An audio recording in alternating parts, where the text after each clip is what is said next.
Vol 2, Chapter 161, Farce in Parliament, Part 2. The tension in the Parliament was palpable, with the atmosphere indicating that a resolution was far from being reached. Palpatine, with a hint of anxiety, turned to Francis, expressing his concern over the escalating situation. Francis, understanding the gravity of the matter, agreed. It seems they are not seeking reconciliation, but are determined to either achieve a complete victory or face a total defeat. There's no middle ground, but what makes them so confident of victory? A sly smile briefly appeared on Palpatine's face as he explained. Their confidence likely stems from last year's incident when the Galactic Republic's judicial fleet intervened to rescue the planet Nile and eliminate the Bislanka pirates. Senator Tim is probably banking on a similar intervention this time.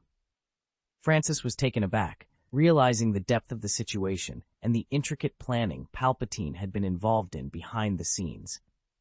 This revelation made it clear that Congressman Tim's aggressive stance was a calculated move, one that risked spiraling out of control. Moreover, Francis learned of Palpatine's other strategy, secretly inciting the Enterprise Alliance to blockade the planet Malastare with a mercenary fleet, which now included Francis's superior, Tang Xiao.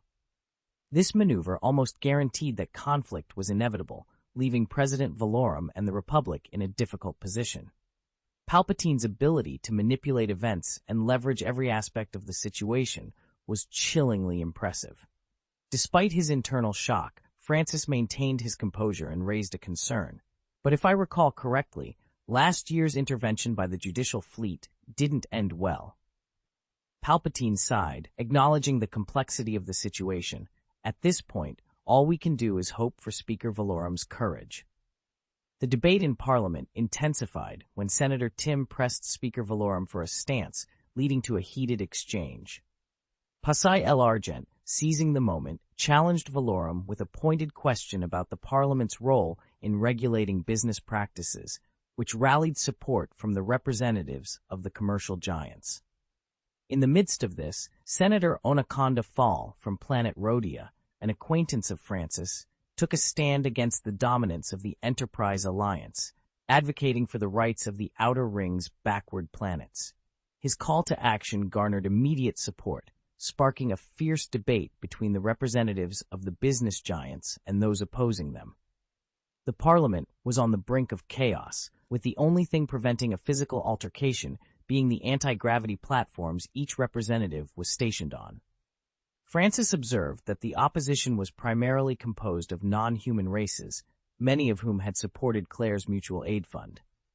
Palpatine, noticing Francis's interest, explained, "They are part of the Ring faction, a coalition seeking autonomy and political rights for the Outer Ring planets. Their support for Miss Claire's fund was due to the alignment of your ideals with their goals." As the argument continued to escalate, it became clear that the farce in Parliament was far from over, with each side firmly entrenched in their positions, unwilling to yield. Congressman Farr's voice boomed through the chamber. "You businessmen are nothing but exploiters, treating us as mere dumping grounds for your products and enslaving us for profit. Even Miss Claire, the founder of our mutual aid fund, fell victim to your assassination plots." The Trade Alliance representatives retorted, "The assassination was an isolated incident, impulsively carried out by an individual. It has been resolved between the parties involved. Accusing the Trade Alliance of such actions now only reveals your hidden agendas." Amidst the heated exchange, Phoenix, Valorum, and Botan remained indecisive, failing to quell the chaos or propose any effective solutions. Palpatine, observing the turmoil, sighed. "Speaker Valorum is trapped in a difficult position. His reputation has plummeted after the recent scandal, and without the support of the judicial fleet, he's at a disadvantage. The Enterprise Alliance could argue that their actions are simply market behavior, and any interference by the Republic would violate the principles of market freedom. However, if Valorum continues to do nothing, he'll lose the trust of the parliamentarians from the outer and even the middle ring planets," Francis added. "Would you consider assisting him?" Palpatine inquired suddenly. Francis shook his head. "Given my current status, not even being a formal congressman, I doubt there's much I can do." "No, you can make a difference, and this could significantly boost your influence. I believe it would be beneficial for your career, Palpatine suggested calmly. Francis pondered the proposition. Was it a test, a gesture of goodwill, or another trap? His political instincts told him to be wary. Why assist a failing figure like Valorum? In politics, it was crucial to derive benefits from any situation, even if it meant abandoning a sinking ship. All right, I'll give it a try, Francis agreed, albeit cautiously. Palpatine then maneuvered the platform to the center of the parliamentary chamber and raised his hands, commanding attention. Enough. Everyone, please stop. His voice carried a compelling authority, instantly silencing the bickering Congress members. Over his decade-long tenure in Parliament, Palpatine had cultivated a reputation of high respect, sometimes even surpassing that of Speaker Valorum. With the chamber now quiet, Palpatine announced, "Since the Outer Planet Mutual Aid Fund has been mentioned, let's take this opportunity to hear from its founders directly." Vol 2, Chapter 162, Crisis Ignited. Francis Underwood straightened his suit, standing confidently on the anti-gravity platform. With Claire's hand firmly in his, he addressed the gathered members and representatives with a clear, commanding voice. "Dear members and representatives, my name is Francis Underwood, and beside me is my wife, Claire Underwood. Together, we are the founders of the Outer Galactic Planet Mutual Fund. Our decision to establish this mutual fund was driven by a vision." Francis's eloquence and speech skills shone through, painting a vivid picture of a couple who, despite facing desperate odds, remained unyieldingly committed to advocating for the rights and status of the planets in the outer reaches of the Milky Way. His speech, concise yet impactful, earned him approving nods and friendly glances from the representatives of both central and outer planets, aligned with the Huan Pi. Shifting the focus, Francis touched upon the recent assassination attempt on Claire.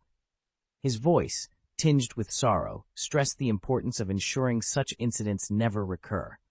He emphasized that, although the investigation had concluded and the perpetrator brought to justice, it was crucial not to let personal emotions cloud judgment in a forum as critical as the Galactic Council, where decisions affected the lives and safety of billions. Who entrusted us with the power we wield? Not the voting machines, not the Galactic Republic, nor any individual, but the people themselves. Democracy, freedom. Since arriving on Coruscant, I've been deeply moved by the works of Congressman Schiff Palpatine. One line, in particular, has resonated with me. We must wield our power with care. Power is a beast that must be caged. For this reason, we must stand against those who let their power run unchecked. In the dispute over planet Malastare, I've seen such a beast, baring its claws, disregarding the lives of over 2 billion people in pursuit of its own desires. Is this the outcome that the people, democracy, and freedom deserve? Therefore, I earnestly appeal to the Galactic Council to uphold democracy and freedom, the very foundation of our nation. And to the esteemed speaker, His Excellency Valorum, we trust that you will guide us under the banner of democracy to make the right decisions. Long live the Galactic Republic. Francis's passionate plea electrified the parliamentary hall, bringing the atmosphere to a fever pitch. Ignoring Speaker Phoenix Valorum's visibly darkening expression, Francis offered a respectful bow. "We represent Dawn Planet, a new small colony, a minor voice in the Galactic Council." "Sanctions! Sanctions! Sanctions!" The congressman's chants echoed through the hall, growing louder and more fervent. "I recall that Dawn Planet has not been granted a seat in the Parliament. Why are you here? Who allowed your entry?" Deputy Speaker Botton's hoarse voice cut through the noise. Francis responded with another bow towards the speaker, then gracefully exited the platform, guided by Palpatine, and made his way out through a back passage. As he departed, Palpatine leaned in, whispering, "You've made quite the impression, Mr. Francis. I foresee many opportunities for us to collaborate in the future." Francis, maintaining his composed demeanor, nodded slightly and left the Parliament building. His mission was accomplished. If the earlier commotion had been akin to placing Valorum atop a pile of firewood, Francis's speech had been the spark that set it ablaze. In the assembly hall, a heavy silence fell before Phineas Valorum finally stood, opening his arms as if to embrace the room. The congressmen quieted down, their attention fixed on him. A business dispute on planet Malastare. The moment he mentioned business, a wave of boos erupted, but he pressed on. The Galactic Republic expresses serious. The Galactic Republic, concerned about the escalating dispute, issued a directive that under no circumstances should the parties involved resort to armed confrontation, as it would pose a serious challenge to the Republic's authority. However, the Republic also recognized its limitations in using force to meddle in commercial affairs. Therefore, it decided to dispatch an investigative team to mediate the dispute. This decision was put to a vote. The center faction, previously vocal, quieted down, albeit with less fervor this time. Although representatives from various corporations attended the meeting, they lacked voting rights and remained silent observers, watching the proceedings with a detached interest. On the other hand, several human counselors, barely concealing their smirks, cast surreptitious glances towards Palpatine before casting their votes. Planets such as Quarter, Rendili, Corellia, and Makito, known for their economic and industrial might within the inner ring and core circle, typically found it challenging to present a united front due to their conflicting interests. The Parliament's policies usually favored the middle and outer ring planets, diminishing the influence of these economically powerful planets. However, in an unexpected turn of events, these planets acted in unison. With the support of an unseen force and Speaker Valorum's enduring reputation from his 2 terms in office, the motion to not directly intervene in the Malastare dispute was passed, much to the relief of Phoenix Valorum. He believed that approving the motion would have strained his relationship with the judicial fleet and tarnished his reputation. Valorum, grateful for the outcome, acknowledged Palpatine with a nod, mistakenly attributing the motion's failure to Palpatine's influence, and thus deciding not to pursue the issue of Francis's council admission. This outcome was precisely what Palpatine had hoped for. However, the situation took a dramatic turn when news broke that the Enterprise Alliance had brazenly deployed troops. They amassed a fleet of mercenaries and over 400 spaceships, effectively blockading the planet Maratha. Volume 2, Chapter 163, The No-Name Fleet. The Enterprise Alliance didn't wait for a response from the Galactic Republic before they audaciously deployed their forces. A staggering armada of 400 spaceships encircled the planet Malastare, a clear indication that this large-scale military operation was meticulously planned. It seemed the Enterprise Alliance had been in covert negotiations with the representatives of Malastare, preparing for this moment. Meanwhile, the Galactic Council had adjourned, and its members had dispersed, leaving the sudden crisis to be merely a topic of dinner conversation among the high-ranking officials, too complacent in their positions to take immediate action. In a state of urgency, Senator Tim, accompanied by several aides, sought out Speaker Finis Valorum. With a tone of desperation, he implored, "Sir Speaker, the Enterprise Alliance has besieged Malastare. We must act. Malastare is a member of the Republic. Can we really stand by as our fellow members are threatened by mercenaries and pirates?" Speaker Valorum, already aware and angered by the news, placed his hands on Tim's shoulders, trying to convey both empathy and firmness. "Mr. Tim, I understand the gravity of the situation.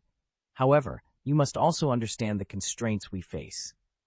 Deploying the Republic Judicial Fleet is out of the question. Publicly intervening in Malastare's dispute could lead to catastrophic consequences.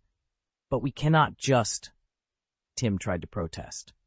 "Listen, Tim," Valorum interjected, his voice firm. "While we cannot publicly support Malastare, that doesn't mean we're not taking action. I will immediately contact the defensive fleet of the Dastige sector. They will provide the assistance you seek." Tim's expression softened slightly, though worry still clouded his features. "Your Excellency, the Dastige sector fleet is, after all, a local garrison. Its combat capabilities might not be sufficient against the Enterprise Alliance's formidable armada of over 400 ships." Valorum responded, "Deploying the judicial fleet is not an option. For now, if the Dastige sector fleet can hold off the Enterprise Alliance, it will buy us the time we need to strategize further. Now go and manage your affairs. Leave the council to me." With a heavy heart, Senator Tim departed, struggling to find solace in Valorum's assurances. As Valorum hastened towards his office, he encountered Senator Palpatine, who shared the general air of concern. "Your Excellency, the situation is spiraling out of control," Palpatine remarked gravely. I'm aware. We must reach out to the Dastige military region immediately and request their support for Malastar. Come with me, Valorum replied, continuing his brisk pace. Once back in his office, Valorum wasted no time in establishing a communication link with the commander of the Dastige military region's defense fleet. The holographic projection displayed a Dugman, who greeted him respectfully. To what do I owe the honor, esteemed speaker? Valorum was direct. I need you to mobilize a fleet at once and assist Malastar in breaking the Enterprise Alliance's siege. The Dugman commander's expression turned awkward. I was under the impression that the Republic's stance was non-intervention in Malastar's affairs. Valorum's tone hardened. That was before the Enterprise Alliance escalated the situation by deploying their forces. We must curb their aggression. Regrettably, the commander responded with a mix of apology and sarcasm. I'm terribly sorry, Your Excellency. Our fleet is currently undergoing maintenance, and we're unable to dispatch any ships. You can verify our maintenance records. All ships were docked for overhaul just 2 days ago. We're completely immobilized. Valorum's expression chilled as realization dawned upon him. Abruptly ending the communication, he muttered, Scoundrels! The Dastige military region's defense forces have been compromised by the Enterprise Alliance. Malastar is the home planet of the DAG, declared the speaker with a tone of disbelief. It's quite typical, Your Excellency, Palpatine responded, standing by his side. The local defense fleet has been largely inconsequential until now. The actions of the Enterprise Alliance have presented them with an opportunity to accept substantial bribes. They wouldn't hesitate to sell even their mother planet. These Republic fools, I will eradicate them all sooner or later, the speaker exclaimed, his frustration palpable. That day will indeed come, Your Excellency. However, our current focus must be on the immediate situation. I recommend contacting the Quimar Sector Defense Forces. Their fleet is significantly larger. I am acquainted with a promising young commander within their ranks, Captain Wolf Uralin. He would be an excellent choice to lead this operation, Palpatine suggested, his voice calm and persuasive. Valorum nodded in agreement. I'm familiar with Captain Uleron. His achievements in combating piracy are commendable. Very well, we'll reach out to the Quimar Sector Defense Force without delay. Palpatine's lips curved into a barely noticeable smile. That alone won't suffice. The Enterprise Alliance is formidable. We'll need additional support. I recall that the governors of the Tyus and Varhagen sectors hold you in high regard. I'm confident they would be willing to assist. Valorum sighed, the weight of the situation bearing down on him. Those 2 sectors are quite distant from Malastar. Assembling a fleet from there would take at least 3 days. We've done what we can for now. The next 3 days will be for Congressman Tim to worry about, Palpatine said with a light smile, exuding confidence. Valorum nodded solemnly, then expressed his gratitude. Thank you, Senator Palpatine. I was nearly overwhelmed. It's only natural, Your Excellency. In these troubled times, unity is our strength, Palpatine replied, his demeanor humble. Rewinding time to 1 standard day earlier, in the Hydia Channel on planet Agma, a massive fleet was assembling. This fleet, comprising over 300 spaceships, was a sight to behold. Although most of these vessels were small, no longer than 50 meters, their sheer number presented an imposing force. The fleet was not solely composed of Enterprise Alliance ships. It also included various pirates and criminals who had allied with the Enterprise Alliance. Notable among these were Mrs. Pixie's White Worm organization, Dryden Worth's Scarlet Dawn, and the Secudian Pirates. They had all accepted lucrative contracts from the Enterprise Alliance to join this eclectic military force. At the heart of the fleet were 5 relatively large spaceships, each about 200 meters in length and saucer-shaped. These ships, equipped with large turbo-laser cannons, were Fantail-class destroyers, a model specifically constructed by the Enterprise Alliance. Though the combat effectiveness of the Fantail-class destroyers was not exceptional, their size alone made them a formidable presence among the smaller ships typically operated by pirates and gangsters. One of these destroyers stood out, having undergone obvious modifications that set it apart from its counterparts. Its hull bore a menacing logo, painted in vibrant purple, marking it as a flagship of this diverse and formidable fleet. Attachment 1 of the Easter egg chapter, Fantail-class destroyer. This spaceship, featured in the official history novel, is depicted simply for reference. Vol 2, Chapter 164, Friends Fleet. The Enterprise Alliance had invested heavily in the siege of planet Malastare, rallying all pirates with whom they shared a semblance of friendship and considerable strength to their cause. Among these, the Scarlet Dawn and White Worm, two notorious criminal organizations from the planet Corellia, were quick to join the fray, deploying nearly their entire fleet to the battle. Dryden Voss, the ambitious young leader of Scarlet Dawn, led a formidable contingent of more than 40 ships, including two state-of-the-art Corellian DP-20 gunboats. These 120-meter-long vessels, the pride of Corellian engineering, might lack heavy artillery, but they were armed to the teeth with 8 light twin-mounted turbo laser cannons and 6 standard laser cannons, making them a formidable threat to lighter spacecraft and fighter jets. In a galaxy where large-scale combat ships had become a rarity over the past millennium, the DP-20 gunboat stood as a titan among vessels. Dryden Voss took great pride in acquiring these advanced ships, especially considering that even the Corellian planet's own security fleet boasted only a handful of them. Now aboard his flagship, a Corellian DP-20 gunboat, Voss engaged in conversation with a figure shrouded in protective gear, appearing before him as a holographic projection. This figure was Morlock, a trusted lieutenant of Mrs. Bixie, leader of the White Worm organization. "Yo, Morlock, it's been a while. Why didn't Mrs. Bixie come herself?" Dryden inquired. "Mrs. Bixie is tied up with some urgent matters back on Corellia. A pesky Solonian gang is challenging our claim to a hyperdrive factory. She's making sure these interlopers don't meddle in our affairs," Morlock explained. Solonians, evicting them from their subterranean cities is no small feat, but if Mrs. Bixie is involved, it must be significant. "Remember, my offer to help stands," Dryden offered. "I appreciate your offer, Dryden, but we prefer to handle our own problems," Morlock politely declined, wary of any hidden motives behind Dryden's generosity. Changing the subject, Dryden asked, "Has our new ally arrived yet?" "Mrs. Bixie is quite intrigued by him and has instructed me to keep a close eye on Tang Xiao," Morlock revealed. "I'm sure he'll show. This battle promises safety and profit, and even the crude Secudian pirates wouldn't miss out on such an opportunity," Dryden remarked with a hint of disdain.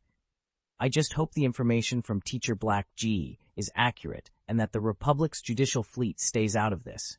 If not, I'll be the first to retreat." Rest assured, Bixie's contacts in the Galactic Council have confirmed that the judicial fleet won't intervene on behalf of Phoenix Valorum, Morlock reassured him. "Really? To have such influence? That's impressive. Only a handful of people would have access to that information ahead of the official announcement. It speaks volumes of your organization's connections," Dryden commented, visibly impressed. "It's simply a necessary political investment," Morlock replied nonchalantly.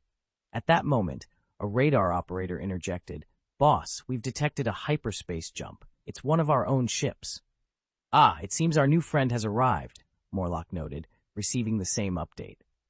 Dryden Voss turned towards the source of the hyperspace signal, a sly smile playing on his lips. "Tang Xiao may be a formidable fighter, but sheer strength isn't enough.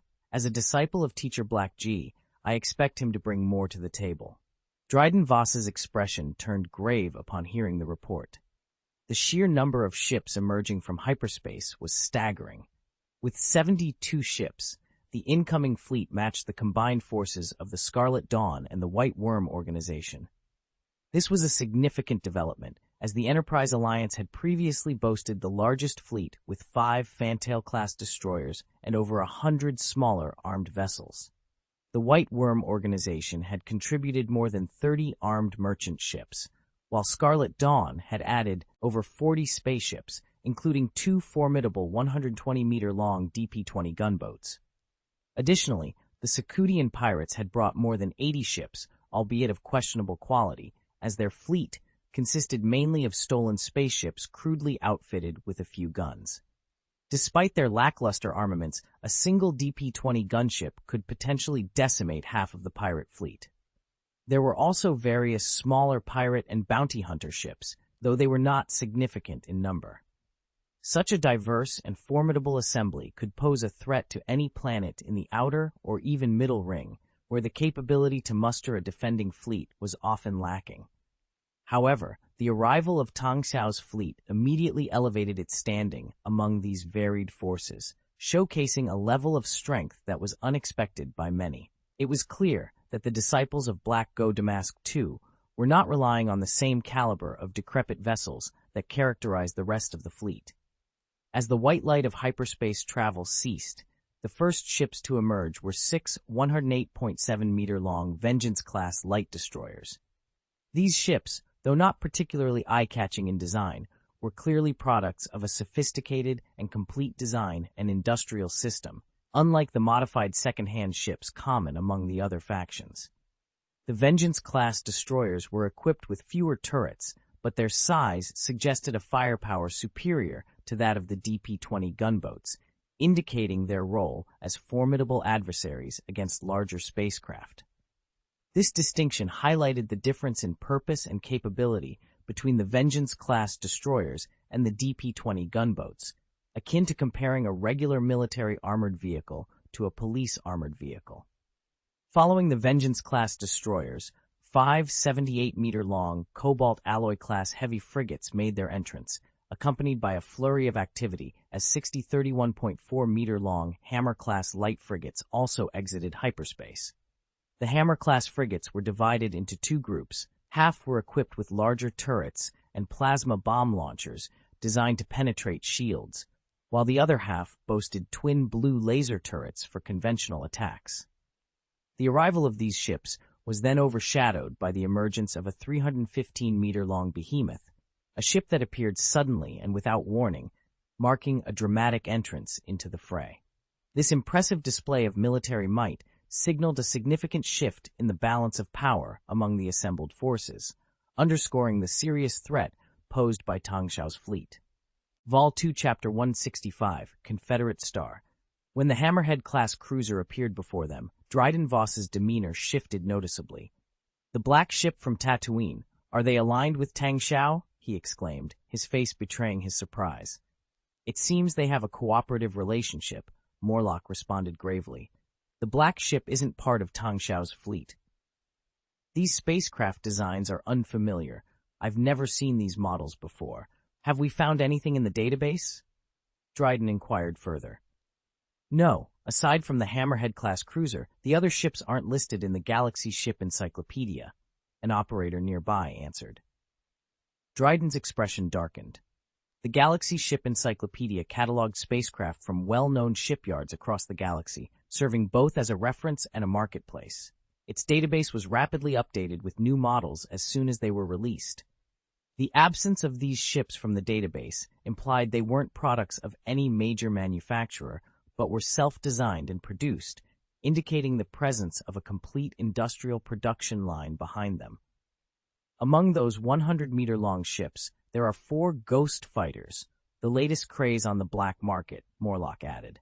According to expert evaluations, the Ghost Fighter's combat capabilities far exceed the Z-95 Headhunter, previously the top fighter on the market.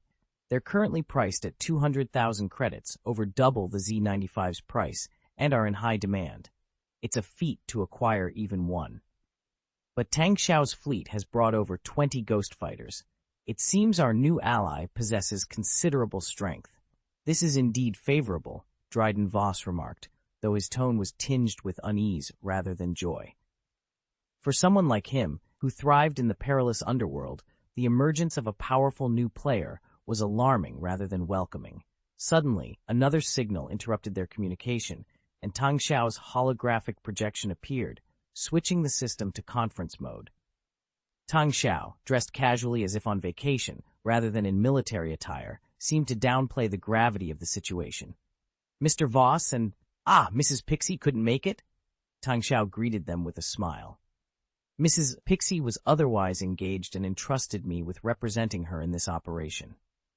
"My name is Morocco. It's a pleasure to meet you," Morocco replied curtly. "Yo ha ha! Brother Tang Xiao, you've truly outdone yourself. I could never have imagined you'd muster such a formidable fleet. Ha ha ha! It seems you alone could lay waste to the planet Maratha." Dryden Voss's mood brightened instantly, his laughter filling the room. Tang Xiao responded with a modest smile. Please, don't flatter me. This fleet represents all I have. Should anything happen here, years of my savings would vanish. Nonsense. Brother Tang Xiao, with your talents, a mere planet like Maratha couldn't possibly defeat you. Ha! Dryden laughed heartily. Where's the commander? Tang Xiao asked, cutting through the pleasantries. Trench? He stopped by earlier to say that the battle meeting would commence once everyone had arrived, Dryden informed him. At that moment, the communication channel buzzed to life once more, and a holographic projection of a figure resembling a giant spider materialized, signaling the start of a crucial discussion. Admiral Trench, a formidable figure, stood before Tang Xiao. His body was covered in coarse fur, and above his pair of scarlet eyes, 4 smaller eyes were aligned in a row. His mouth, small yet home to 4 sharp fangs, was flanked by a pair of thick chelicerae. Dressed in a distinctive dark blue military coat, he possessed 6 arms, one of which held a pointer. Despite Trench's intimidating appearance, Tang Xiao showed no fear and greeted him with respect. Admiral Trench, it's an honor to finally meet you. After hearing so much about your exploits, I've been eagerly anticipating our meeting. Admiral Trench, a hatch, had made a name for himself as the leading general for the Confederate side of the independent galaxies during the First Galactic Civil War, known as the Clone Wars.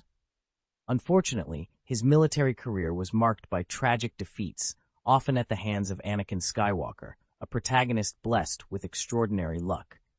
Tang Xiao had long sought to ally with Trench, understanding that in the upcoming Clone Wars he would find himself opposing the Republic.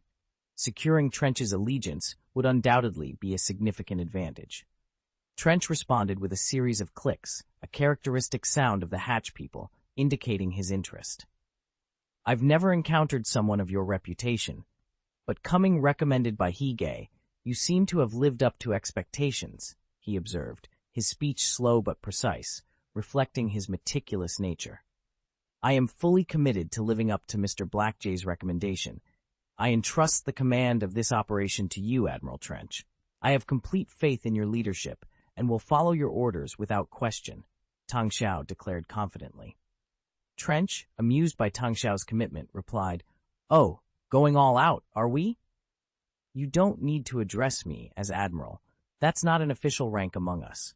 We're all mercenaries here, just with different roles to play. Despite his formal military training and expectations for discipline, Trench had reservations about uniting a group of pirates into a cohesive force for the battle ahead. However, Tang Xiao's assurance helped alleviate his concerns. Dryden Voss, another participant in the conversation, remarked casually, You're quite the generous one, Tang Xiao. Just be careful not to end up being sold out one day. Tang Xiao responded with a slight smile. Oh, I'll look forward to seeing you try. As the holographic projection displayed the image of the Secudia pirates' leader and other pirate and mercenary leaders, Trench tapped his pointer in hand. Excellent. Everyone is here. Next, I'll announce the combat mission. As previously mentioned, everyone has signed a contract with the Enterprise Alliance. Should anyone violate this agreement, they will face substantial penalties. Attachment 1 of the Easter egg chapter, Admiral Trench. Volume 2, Chapter 166, The Battle of Mallastar Fjord, Part 1. On the fringes of the Milky Way's middle ring lies the planet Maratha, a bustling hub situated at the crossroads of the Hydia and Dastige trade routes. This strategic location, combined with its population of approximately 2 billion, including the dominant Dag species, humans, and the Gran, has made Maratha a focal point of galactic commerce and activity. The discovery of rich fuel reserves further elevated its status, attracting the attention of major corporations vying for control. Ultimately, the Enterprise Alliance emerged victorious, establishing factories and refineries to exploit these resources. In return, they aided in developing Maratha's basic industries, particularly in parts processing for maintenance of their operations, inadvertently turning Maratha into a crucial supplier for the galaxy's racing circuits, reminiscent of Tatooine's Bonta Night. Another factor contributing to Maratha's significance is the presence of a magnetic field nebula nearby, creating gravitational anomalies that restrict hyperspace access to a narrower passage. This phenomenon, known as the Malstar Fjords, accelerates spacecraft travel speeds, making it a vital and heavily trafficked gateway.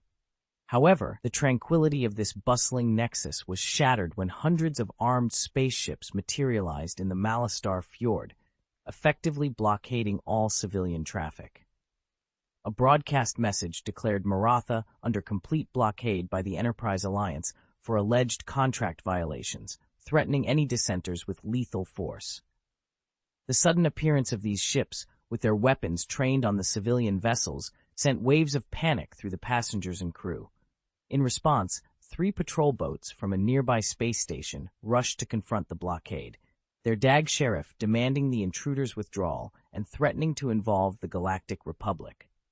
Despite their fear, the patrol boats stood their ground, hoping the mere mention of the Republic would deter the aggressors. However, the response from the blockade was chilling. Trench, with a sinister smile, ordered a full salvo from his flagship, a Vengeance-class light destroyer. At his command, the destroyer's laser turrets and plasma bomb launchers targeted one of the patrol boats. The activation of their fire control radar sent a dire warning to the targeted vessel. "Wait, are you really going to defy the Galactic Republic?" the DAG sheriff began, but his plea was cut short.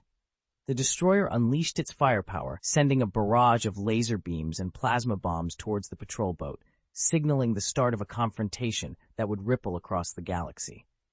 With overwhelming firepower, the sheriff aboard the patrol boat was obliterated into cosmic debris before he could even finish his sentence. Simultaneously, the spaceships belonging to the Scarlet Dawn and White Worm factions unleashed their fury, annihilating the remaining 2 patrol boats. Trench's voice, laced with a grim tone, echoed across the public channel. "Attention, all ships in the vicinity, you have a singular choice to make. Enter the planet Maratha or depart. You have only one opportunity to decide. Until the dispute is resolved, those who enter cannot leave, and those who choose to leave cannot return." The remnants of the 3 destroyed patrol boats floated in space, with the occasional sight of frozen body parts adding to the grim spectacle. Faced with this daunting scene, hundreds of spaceships hastily retreated, while only a handful dared to venture back to the planet Malstar. Yet some individuals still sought exceptions. "Your Excellency, I am the Deputy Minister of Finance for the planet Marathar. I implore you to consider my situation. I assure you, my gratitude will be substantial." "Please, sir, I need to return home to gather my belongings. May I have permission to return to the planet before departing?" "This is unjust. If I fail to deliver on time, I'll face bankruptcy," Admiral Trench responded with icy debt. "Ackment, you have 5 minutes. After that, any spaceship lingering in the Malstar Fjord will be obliterated. Dryden, Morlock, position your fleets in the designated defense zones as planned. Tang Xiao, lead your fleet to the outskirts of Malstar and neutralize all planetary defense forces." The fleet sprang into action, with Tang Xiao abstaining from command duties. The fleet, under the leadership of Igor Zavalov, the current naval commander-in-chief of the Fourth Civilization, advanced towards Malstar. The blockade of the planet was swiftly met with vehement protests from Malstar.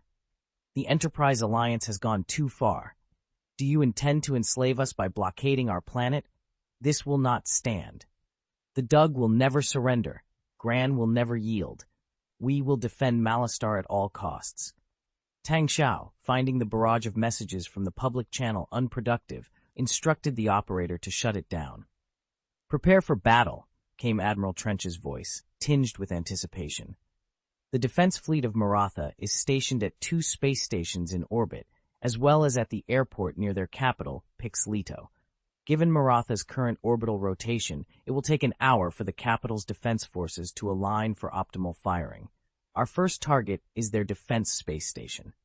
The Fourth Civilization's fleet made its way towards one of the interstellar space stations. Igor Zavalov meticulously adjusted the formation, positioning 5 cobalt alloy-class heavy frigates at the forefront. The dual medium-sized laser cannons mounted on their bows began to charge.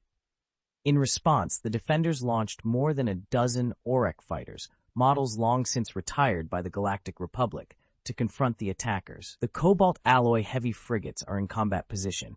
Countdown to firing, 10 seconds. commanded Igor Zavalov, initiating the battle for Malostar Fjord. Vol. 2, Chapter 167, Battle of Malostar Fjord, 2. Igor Zavalov commanded the Fourth Civilization's fleet to assume a strategic formation.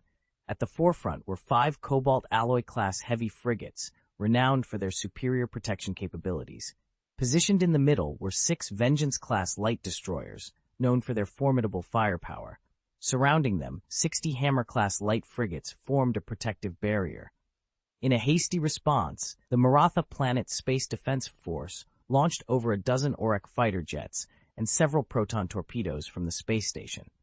To Igor, this counterattack seemed futile. The distance between the two forces exceeded 200 kilometers, rendering the launch of proton torpedoes and fighter jets at this range a suicidal endeavor, as reaching the target would take 2 to 3 minutes. Initiate electronic interference. Hammer-class frigates lock onto the trajectory of the proton torpedoes. Intercept them as soon as they come within range, Igor ordered. 2 minutes later, the 30 Hammer-class frigates equipped with laser turrets unleashed a barrage of blue laser beams, creating a net that intercepted and destroyed all incoming proton torpedoes. As the Auric fighters entered the optimal engagement range of over 30 kilometers for the Cobalt Alloy frigates, the gunners on the frigates received the command, "Fire!" The laser cannons on the Cobalt Alloy frigates sprang into action, instantly obliterating 2 Auric fighters. The remaining fighters scattered, attempting evasive maneuvers while launching another volley of airborne proton torpedoes. However, their efforts were in vain against the well-organized formation of the Fourth Civilization's fleet. Without the support of larger battleships, the fighters' brave incursion into enemy territory was tantamount to a death sentence. The Fourth Civilization's fleet advanced relentlessly, without any need for evasive maneuvers. Each spaceship fulfilled its designated role, covering a specific airspace and maintaining a relentless barrage that decimated the Auric fighters from planet Malostar. The skirmish lasted less than 5 minutes. Despite the valiant efforts and sacrifice of the Marathar Defense Force pilots, their impact was minimal.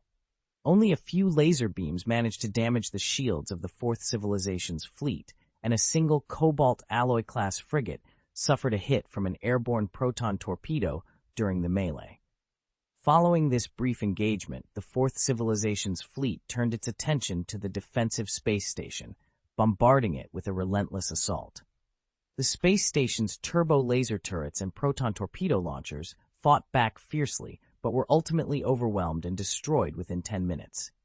Meanwhile, a small fleet began to assemble near another defensive space station on planet Malostar. Comprising mostly converted cargo ships, about 20 in total, and supported by over 30 Auric fighters, this fleet represented the last line of defense for Malostar. Launching from the airfield near the capital city of Paisia, they sacrificed the first defensive space station to buy precious time for their defensive fleet to mobilize. However, their resistance was destined to be in vain. The Fourth Civilization's fleet wasted no time, immediately setting course towards the Malostar defensive fleet and opening fire without hesitation.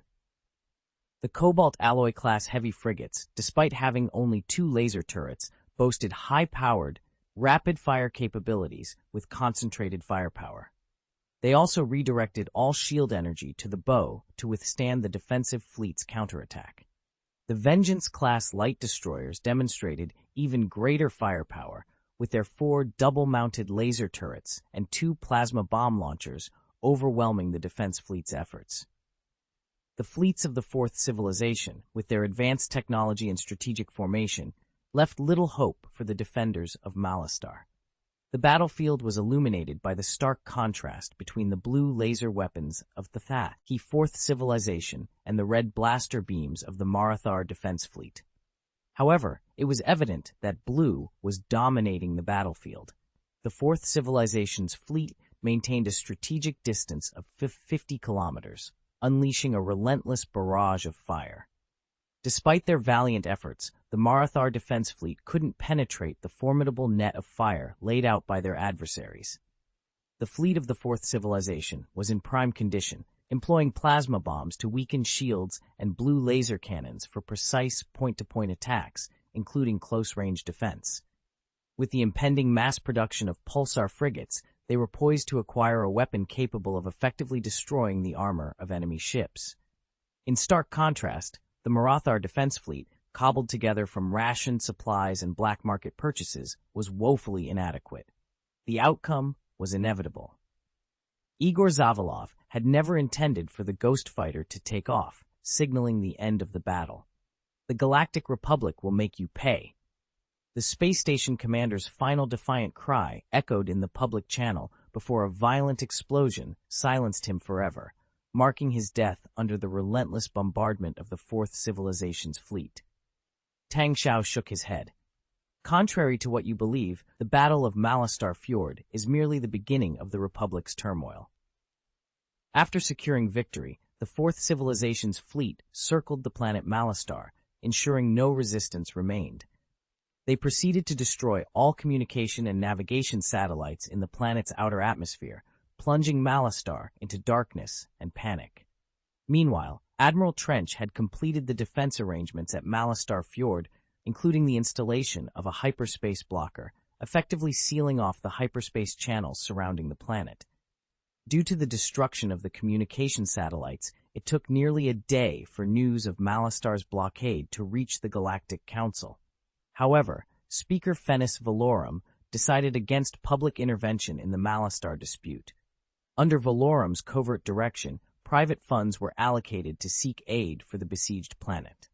With the defense fleet of the Dustig military area, to which Malastare belonged, compromised by the Enterprise Alliance, Valorum was forced to mobilize the defense fleets of the Kimar military area, along with those from the Taos and Valhagen star areas, under the guise of mercenaries. Officially, these fleets were hired by Malastare, and their involvement was not sanctioned by the Galactic Republic. At Valorum's instruction, the Galactic Council organized an investigative mission to Marathar, ostensibly to mediate the conflict. However, the mission included a special operative, Captain Wolf Yularen, appointed as the consultant to the investigator. Wolf Yularen was to join the fleet as an advisor and take command, tasked with repelling the Enterprise Alliance's mercenary fleet and rescuing the planet Malastare. Vol 2, Chapter 168, Battle of Marathal Fjord 3. The Battle of Marathal Fjord 3. A formidable fleet of 200 ships, uniformly adorned in blue and white, and bearing the cog-like emblem of the Galactic Republic's Navy, had been assembled. Despite the presence of the Galactic Republic Navy's emblem, this fleet paled in comparison to the Republic Judicial Fleet, which, despite its decline, still boasted kilometer-class cruisers and heavy cruisers among its ranks. At the heart of the fleet was a Dreadnought-class heavy cruiser, stretching 600 meters in length and serving as the Judicial Fleet's core. However, it was evident from the cruiser's aged hull that it was a model phased out from the main fleet. Accompanying it were 20 Consul-class cruisers, each 115 meters long, and 60 CSS-1 Republic-class shuttles, each 80 meters long. This composition suggested that a fleet with 80 spaceships of approximately 100 meters in length should be more than capable of overpowering the Enterprise Alliance, whose fleet largely consisted of smaller spaceships ranging from 3 to 50 meters in length. However, both the Consul-class cruisers and the CSS-1 Republic-class shuttles were originally designed as passenger spaceships for Republic officials to conduct official and diplomatic affairs across the galaxy. In an era of dwindling military expenditure, even the judicial fleet struggled to ensure the replacement of warships, let alone the defense fleets in these regions. Thus, a significant number of CSS-1 and Consul-class cruisers had undergone basic modifications to add weapon pods, granting them some degree of combat capability. Yet, they remained fundamentally passenger spaceships, and their combat effectiveness was limited. Additionally, the fleet included 120 PB-950 patrol boats, each 37 meters long. Produced by Corellia Engineering Company 300 years ago, these small, cost-effective patrol boats had been manufactured in large quantities and were a common sight within the regional defense fleets of the Galactic Republic. A shuttle approached the fleet and made its way toward the Dreadnought-class heavy cruiser, designated as the flagship. The cruiser's hangar platform opened, welcoming the shuttle inside. A young general, approximately 30 years old and dressed in a dark blue Republic Navy uniform with a mustache, disembarked from the shuttle. He saluted the captain who had come to greet him and introduced himself. "I am Captain Wolf Uralin, a military observer sent by the Republic, here to assist you in this operation." Following Rusin's reform, the galaxy had largely moved away from military affairs, resulting in relatively low military ranks within the Galactic Republic's forces. As a Navy captain, Wolf Uralin held the authority to command a small fleet, and his direct appointment by Speaker Finis Valorum left no room for dispute regarding his assignment. "Welcome, Captain Ularin," the captain responded with a salute. "We have assembled all the spaceships available to us. Having a Dreadnought-class heavy cruiser at our disposal exceeds my expectations.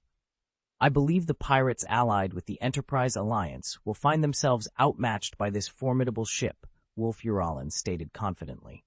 "Let's proceed to the bridge," the captain suggested, leading the way to the command center.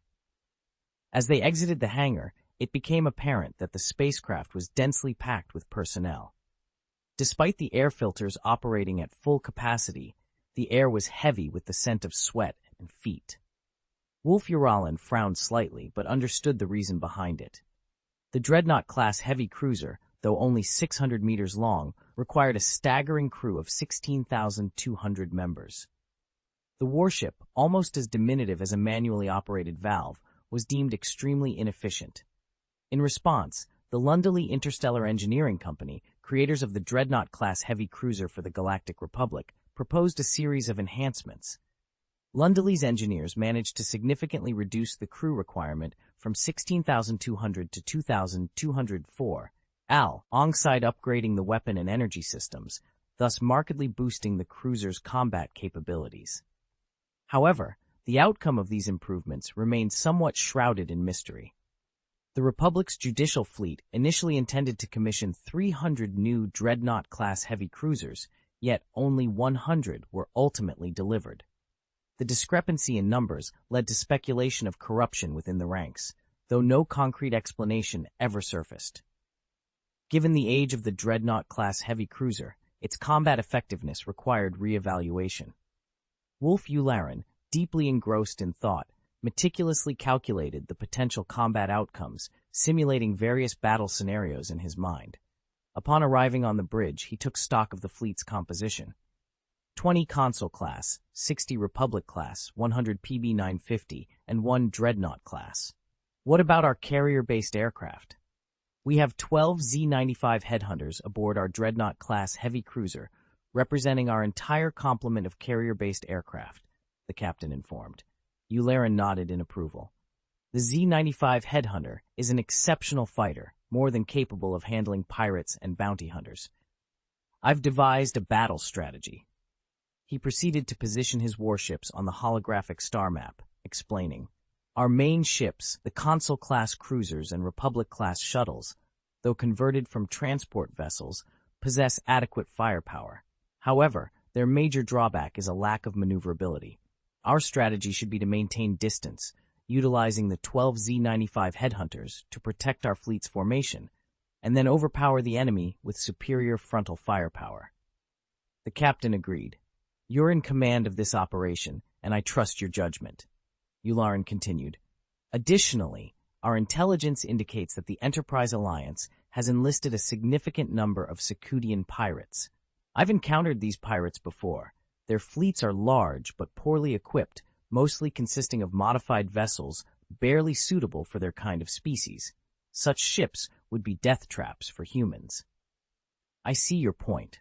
A close-quarters battle would be disadvantageous for us, but with a Dreadnought class and 80 large ships, each over 100 meters in length, we can leverage our firepower to disorganize and defeat them," the captain responded. "Exactly. The Enterprise Alliance might deploy their spaceships, including the 200-meter-long Fantail-class destroyers. However, these ships are mediocre at best, and the Alliance is hesitant to produce them in large numbers. Most importantly, I doubt a coalition of businessmen would engage in direct combat," Ularin stated confidently. Laughing, the captain exclaimed, "It seems you've thought of everything. With such a plan, I have no concerns. Then let's distribute the battle plan to the ship captains and prepare to engage, Captain Wolf Yularen ordered, his voice brimming with pride. Attachment 1 of the Easter Egg Chapter, Dreadnought-class heavy cruiser.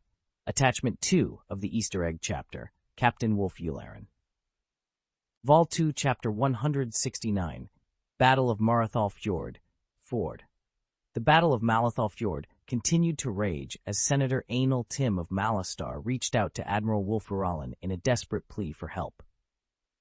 Your Excellency Uralin, our planet has been under siege by the mercenaries of the Enterprise Alliance for 3 days now. Our economy, heavily reliant on imported agricultural products, is on the brink of collapse due to this blockade. Senator Tim conveyed his concerns through the holographic projection with a worried tone.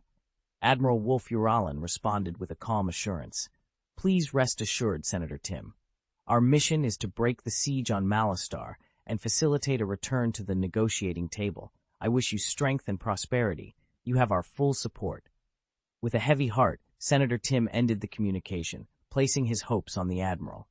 You are our only hope, he sighed before disconnecting.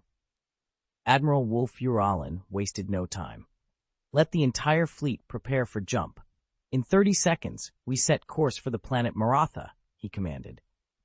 The fleet, consisting of 200 spaceships, surged forward, ready to confront the heart of the conflict. The Malastar Fjord, under the blockade of the Enterprise Alliance fleet, was littered with the wreckage of spacecraft and the lifeless bodies of crew members, a grim testament to the 3-day standoff. The people of Malastar, in a desperate bid for survival, had attempted to sneak past the blockade to bring essential supplies to the beleaguered planet. This situation highlighted a significant vulnerability within the Galactic Republic. Many planets, especially those in the middle and outer rings, had not yet embraced the interstellar age. Still entrenched in medieval feudal societies, these planets found themselves ill-fitted within the advanced Galactic Republic. Driven by the commercial giants of the Republic, these less developed worlds often became dumping grounds for surplus goods and sources of cheap labor. The influx of advanced goods and technologies led to a dependency that was hard to break. When financial resources ran dry, these planets resorted to selling off their natural resources and manpower. Under the manipulative guidance of the commercial giants, these planets experienced population booms, becoming entirely reliant on imports for survival. This dependency rendered them vulnerable to economic manipulation, including trade sanctions and blockades, effectively allowing the commercial giants to control them. Amidst the blockade, Tang Xiao gazed out the window, his view filled with the colorful mists of the magnetic field nebula surrounding the Malastar Fjord. The nebula's ribbons of color seemed to dance in the void of space, a stark contrast to the dire situation unfolding. A sudden sense of foreboding washed over him, prompting him to turn his attention to a distant point in space. A sneer formed on his lips as he sensed the impending confrontation, ready to face whatever challenges lay ahead in the battle for Malastar's freedom. Tang Xiao turned to Ni Yongxiao, who was also gazing out the window, and shared a piece of wisdom. Ah Xiao, do you know what the representative of planet Maratha says before the Republic fleet departs? You are my only hope. Ni Yongxiao, intrigued, asked, does this phrase hold any special significance? Tang Xiao explained, it signifies the reliance of the weak on the strong, entrusting their futures and destinies to others. The belief in the Force here convinces me that destiny truly exists in this universe. It's why people are more inclined to place their faith in a higher power. So, those who wield the Force are seen as these higher powers? Ni Yongxiao inquired further. I've only begun to grasp this power and have some theories, but they require further exploration. For now, let's not dwell on it. Go inform Igor Zavalov that we need to prepare for battle. The enemy approaches, Tang Xiao directed. Ni Yongxiao nodded, promptly heading to the bridged command center to relay the message to Igor, who immediately aidened the fleet's combat readiness and informed Admiral Trench of the impending confrontation. Is the enemy on their way? Just as I anticipated. The Republic is bound to act, but I too await their arrival, Trench mused, his 6 scarlet eyes narrowing as he caressed the claw at his mouth's corner. With a swift motion, he commanded, 4th Group Fleet, advance at full speed southeast of the azimuth coordinate. Igor confirmed the order, instructing the navigator, all spaceships, form up and proceed at full speed to the southeast according to the azimuth coordinates. Trench's gaze hardened with anticipation. Let's catch the Republic fleet off guard. In 30 seconds, activate the second blocker. Meanwhile, the Republic fleet, traveling through the hyperspace lane, was oblivious to the trap that had been meticulously set for them. Captain Wolf Uralin, adjusting his cap, stood before the holographic map that was yet to display any data. He had just received operational intelligence that the blockade fleet of the Enterprise Alliance had positioned a blocker at 57.88 in the Malethol Fjord, with their fleet stationed behind it. Adjust the hyperspace jump distance. Set the jump point coordinates carefully. Distance is our key to victory, Wolf Uralin commanded. Understood. The navigator began the adjustments. At that moment, Admiral Trench gave the order, activate the number 2 blocker. A shrill alarm blared on the bridge of the Republic fleet, and the navigator shouted, Hyperspace navigation is disrupted. We're exiting hyperspace. Vol 2, Chapter 170, Battle of Malestar Fjord, 5. Hyperspace interference detected. We're being pulled out of hyperspace. The navigator's voice pierced the tense atmosphere of the Republic fleet. Admiral Wolf Uralin was taken aback. What's happening? We're only 0.77 seconds from our intended exit point. It's a hyperspace blocker, the navigator announced, his voice laced with urgency. As he spoke, the view outside the windows shifted dramatically. The mesmerizing streaks of light that characterized hyperspace travel vanished, replaced by the vast darkness of space, sprinkled with the glitter of distant stars. And there, alarmingly close, was an enemy fleet less than 200 kilometers away. Enemy fleet spotted, distance at 89.2 kilometers. We've been ambushed. Raise the shields. Raise the shields. No, wait. Lower the shields and prepare to fire. The fleet, primarily composed of local defense units with lax training, was thrown into chaos. Admiral Uralin bellowed, Silence! Prepare for battle. All battleships, halt and form up to engage the enemy. Launch Z-95 fighter jets immediately for protection. The enemy has launched fighters, 18 in total, approaching at a speed of 1,000 meters per second. Estimated time to engagement, 160 seconds. Uralin felt a chill run down his spine. The proximity of 200 kilometers was dangerously close. It seemed the enemy had anticipated their movements and laid a trap with precision. Zoom in on their fleet. I want to identify their ship models, he ordered. The lead ship is a heavily modified Hammerhead-class cruiser. The rest, 71 ships, are unidentifiable. Their fighters are Ghost models, with 319 additional ships in support, the operator reported. Ghost fighters? The ones that are currently a hot commodity on the black market. Captain Uralin felt a surge of alarm. And so many unidentified warships. Which organization could this be? Missile attack incoming was the next urgent update. Without hesitation, Uralin commanded, activate electronic jamming, man the defense turrets and prepare for action. Meanwhile, Tang Xiao's Fourth Civilization fleet had already sensed the impending crisis and accelerated. By the time the Republic fleet emerged from hyperspace, the Fourth Civilization fleet was fully prepared. The mercenary fleet of the entire Enterprise Alliance was arranged in a diamond formation. The Fourth Civilization fleet took the lead, with the Enterprise Alliance fleet in the center. The Scarlet Dawn and White Worm fleets flanked them on the left and right, while the Secudian pirates trailed chaotically at the rear. This formation wasn't to sacrifice the Fourth Civilization fleet, but to leverage the unique strengths of each group. The Enterprise Alliance's 5 Fantail-class destroyers, armed with large turbo laser cannons, boasted formidable firepower but were less effective in chaotic skirmishes. In contrast, the Fourth Civilization's fleet, especially their Cobalt Alloy-class heavy frigates, excelled in close combat. As the fleets closed in, the Ghost fighters entered the firing range of the Republic fleet. From the moment the Republic fleet was dragged out of hyperspace to the Ghost fighters coming into range, barely more than 2 minutes had passed, leaving them scant time to react. Faced with a critical decision, Uralin made his call. Send the Z-95 fighter jets to intercept. Fire the close-range cannons at full power. Hold fire on the main guns of all spacecraft. Repeat, do not waste our shot on the opposing fighters. As his orders were relayed, the fighters from both sides clashed in a fierce dogfight. The 12 Z-95s from the Republic fleet surged forward to meet the enemy, marking the beginning of a desperate battle for survival. Against the 18 Ghost Fighters. These formidable adversaries hailed from the Hammerhead-class cruisers, specifically the Iron Fang, notorious for their recent spree of destruction and plunder on Tatooine. Piloted by gnolls, each of these fighters bore the stains of smugglers' and bounty hunters' blood. As they faced the Republic's fleet, fear was absent from their demeanor. Instead, they were fueled by a palpable excitement. Squeak! Kill! Kill! Kill! Kill! The Gnoll pilots, one after another, hijacked the public channel, projecting their terrifying, dinosaur-like visages to every Republic soldier through holographic displays. Their hands never stilled on the control levers, maneuvering the Ghost Fighters with astonishing agility. They scattered instantly, evading the Republic fleet's incoming firepower with ease. And amidst their evasive maneuvers, they launched their attack, Gemini missiles, a salvo unleashed. The 36 Gemini missiles, propelled by the Ghost Fighters' remarkable maneuverability, took the Republic by surprise.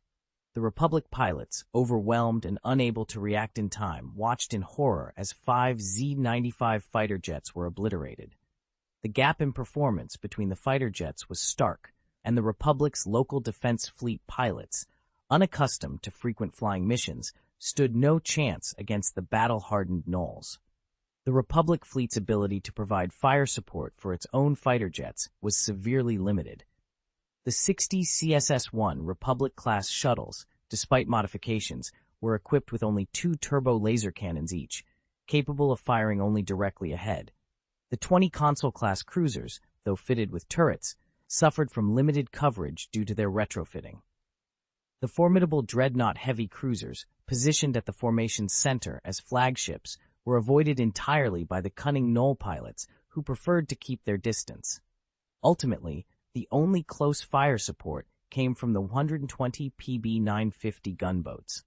However, these 300-year-old relics struggled with targeting, let alone firing, when compared to the advanced Ghost Fighters. The Z-95 fighter jets were utterly outclassed. 3 more were swiftly shot down, leaving the remaining 4 no choice but to retreat towards the safety of their own fleet's core. Not good. Our fighter jets are no match for theirs, exclaimed the captain of a class cruiser, prompting a desperate call to arms. Fire! Fire all turrets! Support our fighters! One spaceship initiated fire, and soon several others joined in, rendering Captain Yularen's previous orders obsolete. Wait! The enemy's main fleet is within a dangerous range. Order all fleets. Hold your fire on the fighters. Do not fire. Captain Wolf Yularen, now frantic, attempted to regain control of the situation. However, his commands came too late.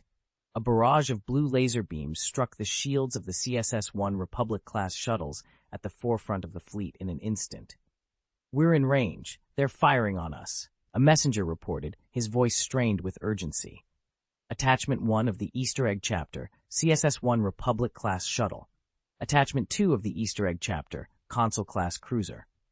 Vol 2, Chapter 171, Battle of Malathal Fjord, 6.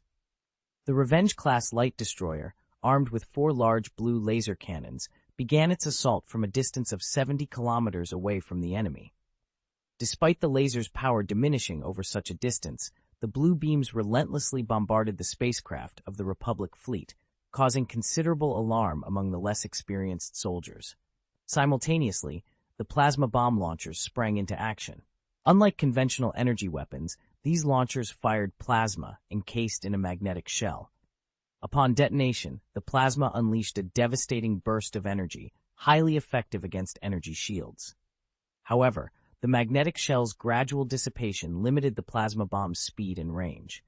Nevertheless, the Fourth Civilization's fleet had strategically advanced, positioning the Revenge-class destroyers and Hammer-class corvettes for direct fire with their plasma bomb launchers.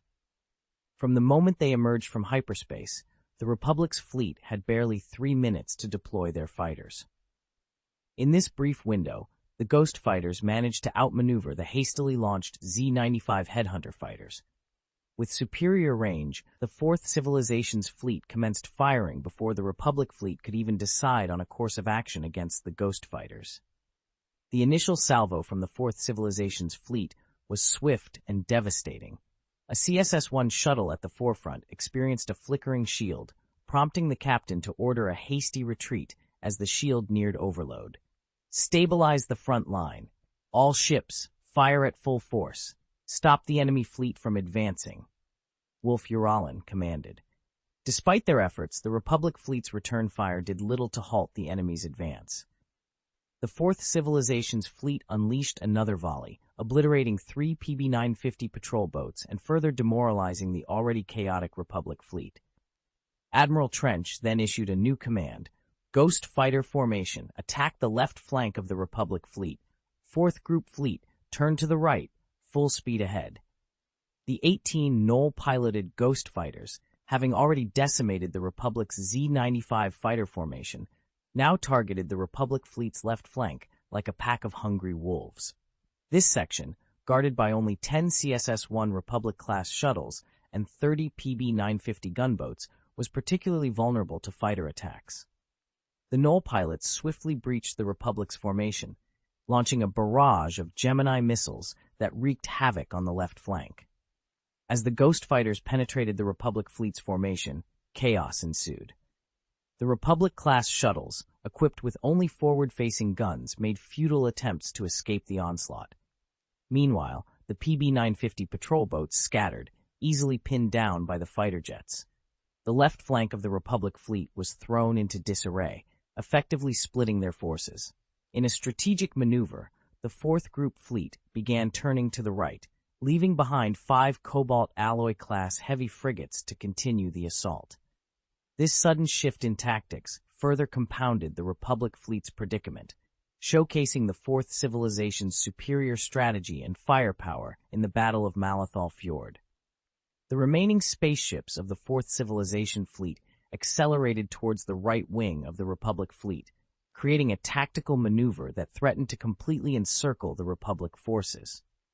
As the Fourth Civilization's fleet had been advancing, the Republic fleet's fire control radars were primarily locked onto them.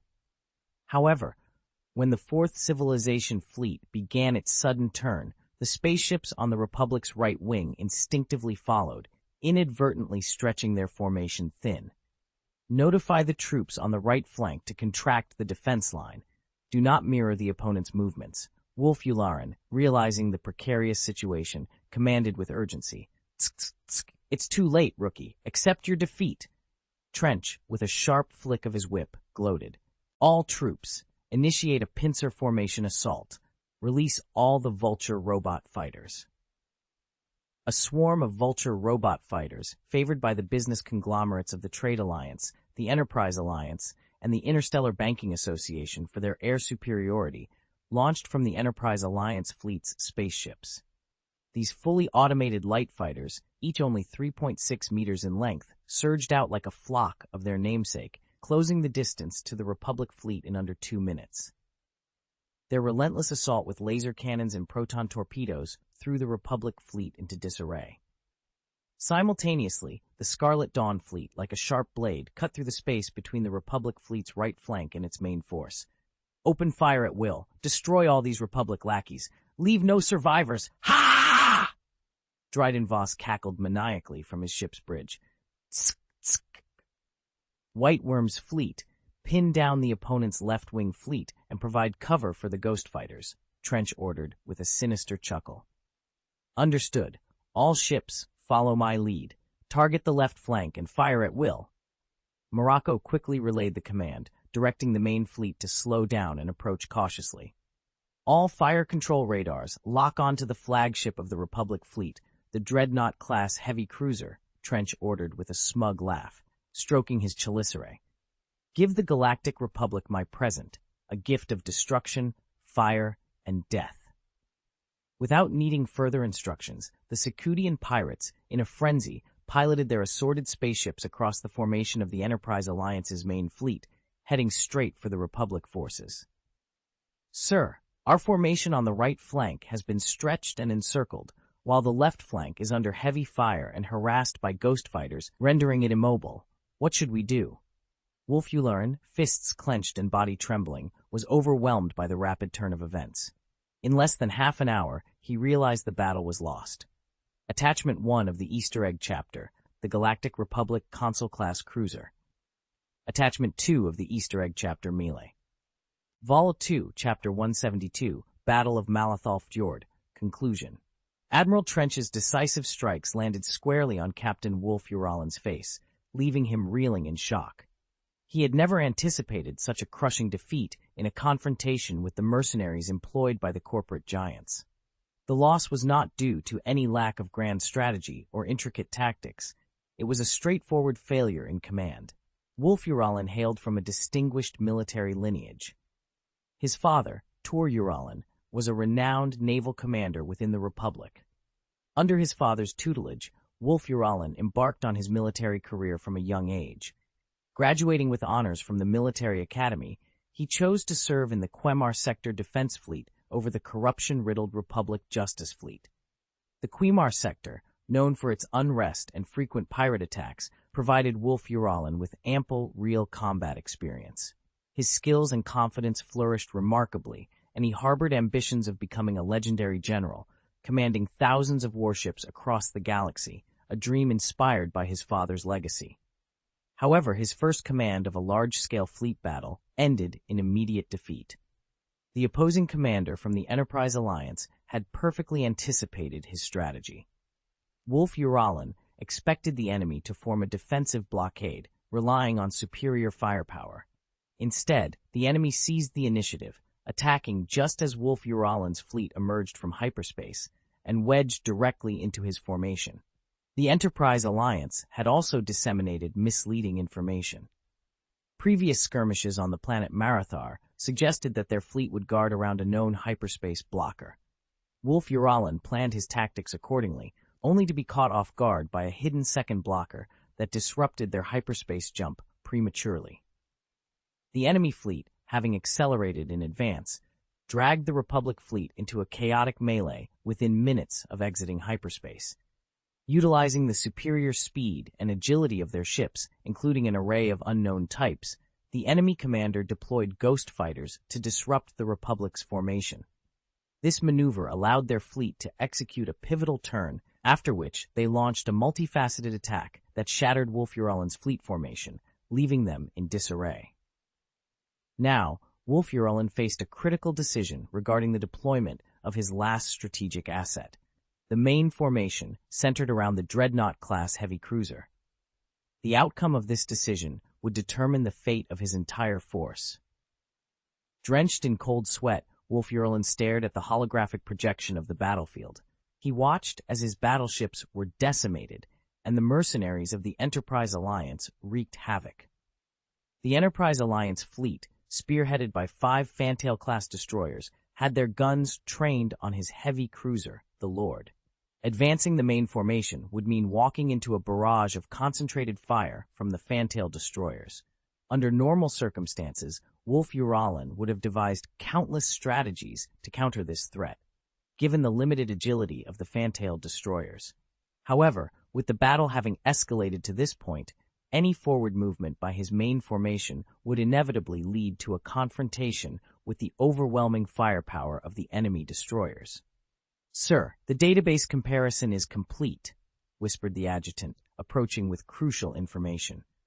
Upon recognizing the insignia on the opposing flagship, Wolf Yularen realized they were facing Admiral Trench, a commander notorious for his ruthlessness. Unlike many, Trench had never served in the Republic Navy, instead carving out a reputation across numerous battlefields as a formidable mercenary leader. Wolf Yularen, feeling a mix of relief and gravity, made a decisive command. "Halt the main formation's advance. Order all spaceships to abandon their current positions and reform the defensive line around the Lord as our nucleus." His adjutant, Visible, shocked, protested, "Sir, this would mean completely forsaking our left and right flanks. The right flank, in particular, is likely to suffer a catastrophic defeat." "Better that than a total annihilation of our fleet," Yularen countered, his fist striking the podium with force. Immediately request assistance from the Republic Congress. Inform them we will hold the line with all our might, but at best, we can only sustain for another half-day." The adjutant, his expression somber, promptly began to send out a distress signal. Yularen, leaning heavily on the podium, his body shaking, muttered to himself, "Just a mercenary commander." The realization that a commander not even formally part of the military and long serving as a mercenary could outmaneuver him, a distinguished Naval Academy graduate, was a severe blow to his confidence. The brief encounter, lasting only half an hour, had nearly shattered his self-assurance. Suddenly, a signal operator announced, "We have an incoming public channel signal." The holographic projection before them displayed a figure as menacing as a spider, clad in a military coat and wielding a pointer with an unexpected air of sophistication. "This unknown commander of the Republic," the figure began with a sardonic tone, "I must say I've thoroughly enjoyed the gift you've presented me with. But alas, I am insatiable. I crave more, until the demise of every last one of you is confirmed." Leaning closer to the communicator, his 6 scarlet eyes nearly filling the holographic display, he added, "Now, scream, flee, pray, perhaps you might survive." With those chilling words, he terminated the communication. On board the flagship of the Fourth Civilization Fleet, Tang Xiao, having monitored the exchange, turned to Xiao with a slight smile. "See, this is precisely why Admiral Trench is a favorite of mine." He then addressed Baron Helmut Zemo. "All right, the battle is nearly ours. Now it's time for the performance." The dire situation was relayed almost instantaneously to Galactic Republic speaker Phoenix Valorum via hyperspace communication. Upon receiving the news, Valorum's legs buckled, nearly causing him to collapse. How could this be? Our 3-sector defense force, defeated in just half an hour. No, it's inconceivable." Valorum, losing all composure, shouted as he slammed his hand on the table. "Attached to the Easter egg Chapter 1, PB-950 patrol boat. Down immediately, but his position will be significantly weakened. The public's trust in him will erode, and his political opponents will seize this opportunity to attack him relentlessly," Tang Xiao explained. Second question. How will this affect the overall situation of the Galactic Republic? Francis continued. The defeat will have a profound impact. It will not only shake the confidence of the Republic's citizens in their government, but also embolden its enemies. The image of the Republic as a dominant force in the galaxy has been tarnished, and it will take a considerable effort to restore it, Tang Xiao replied. Francis nodded thoughtfully. And the last question. What role do the Jedi Knights play in this scenario?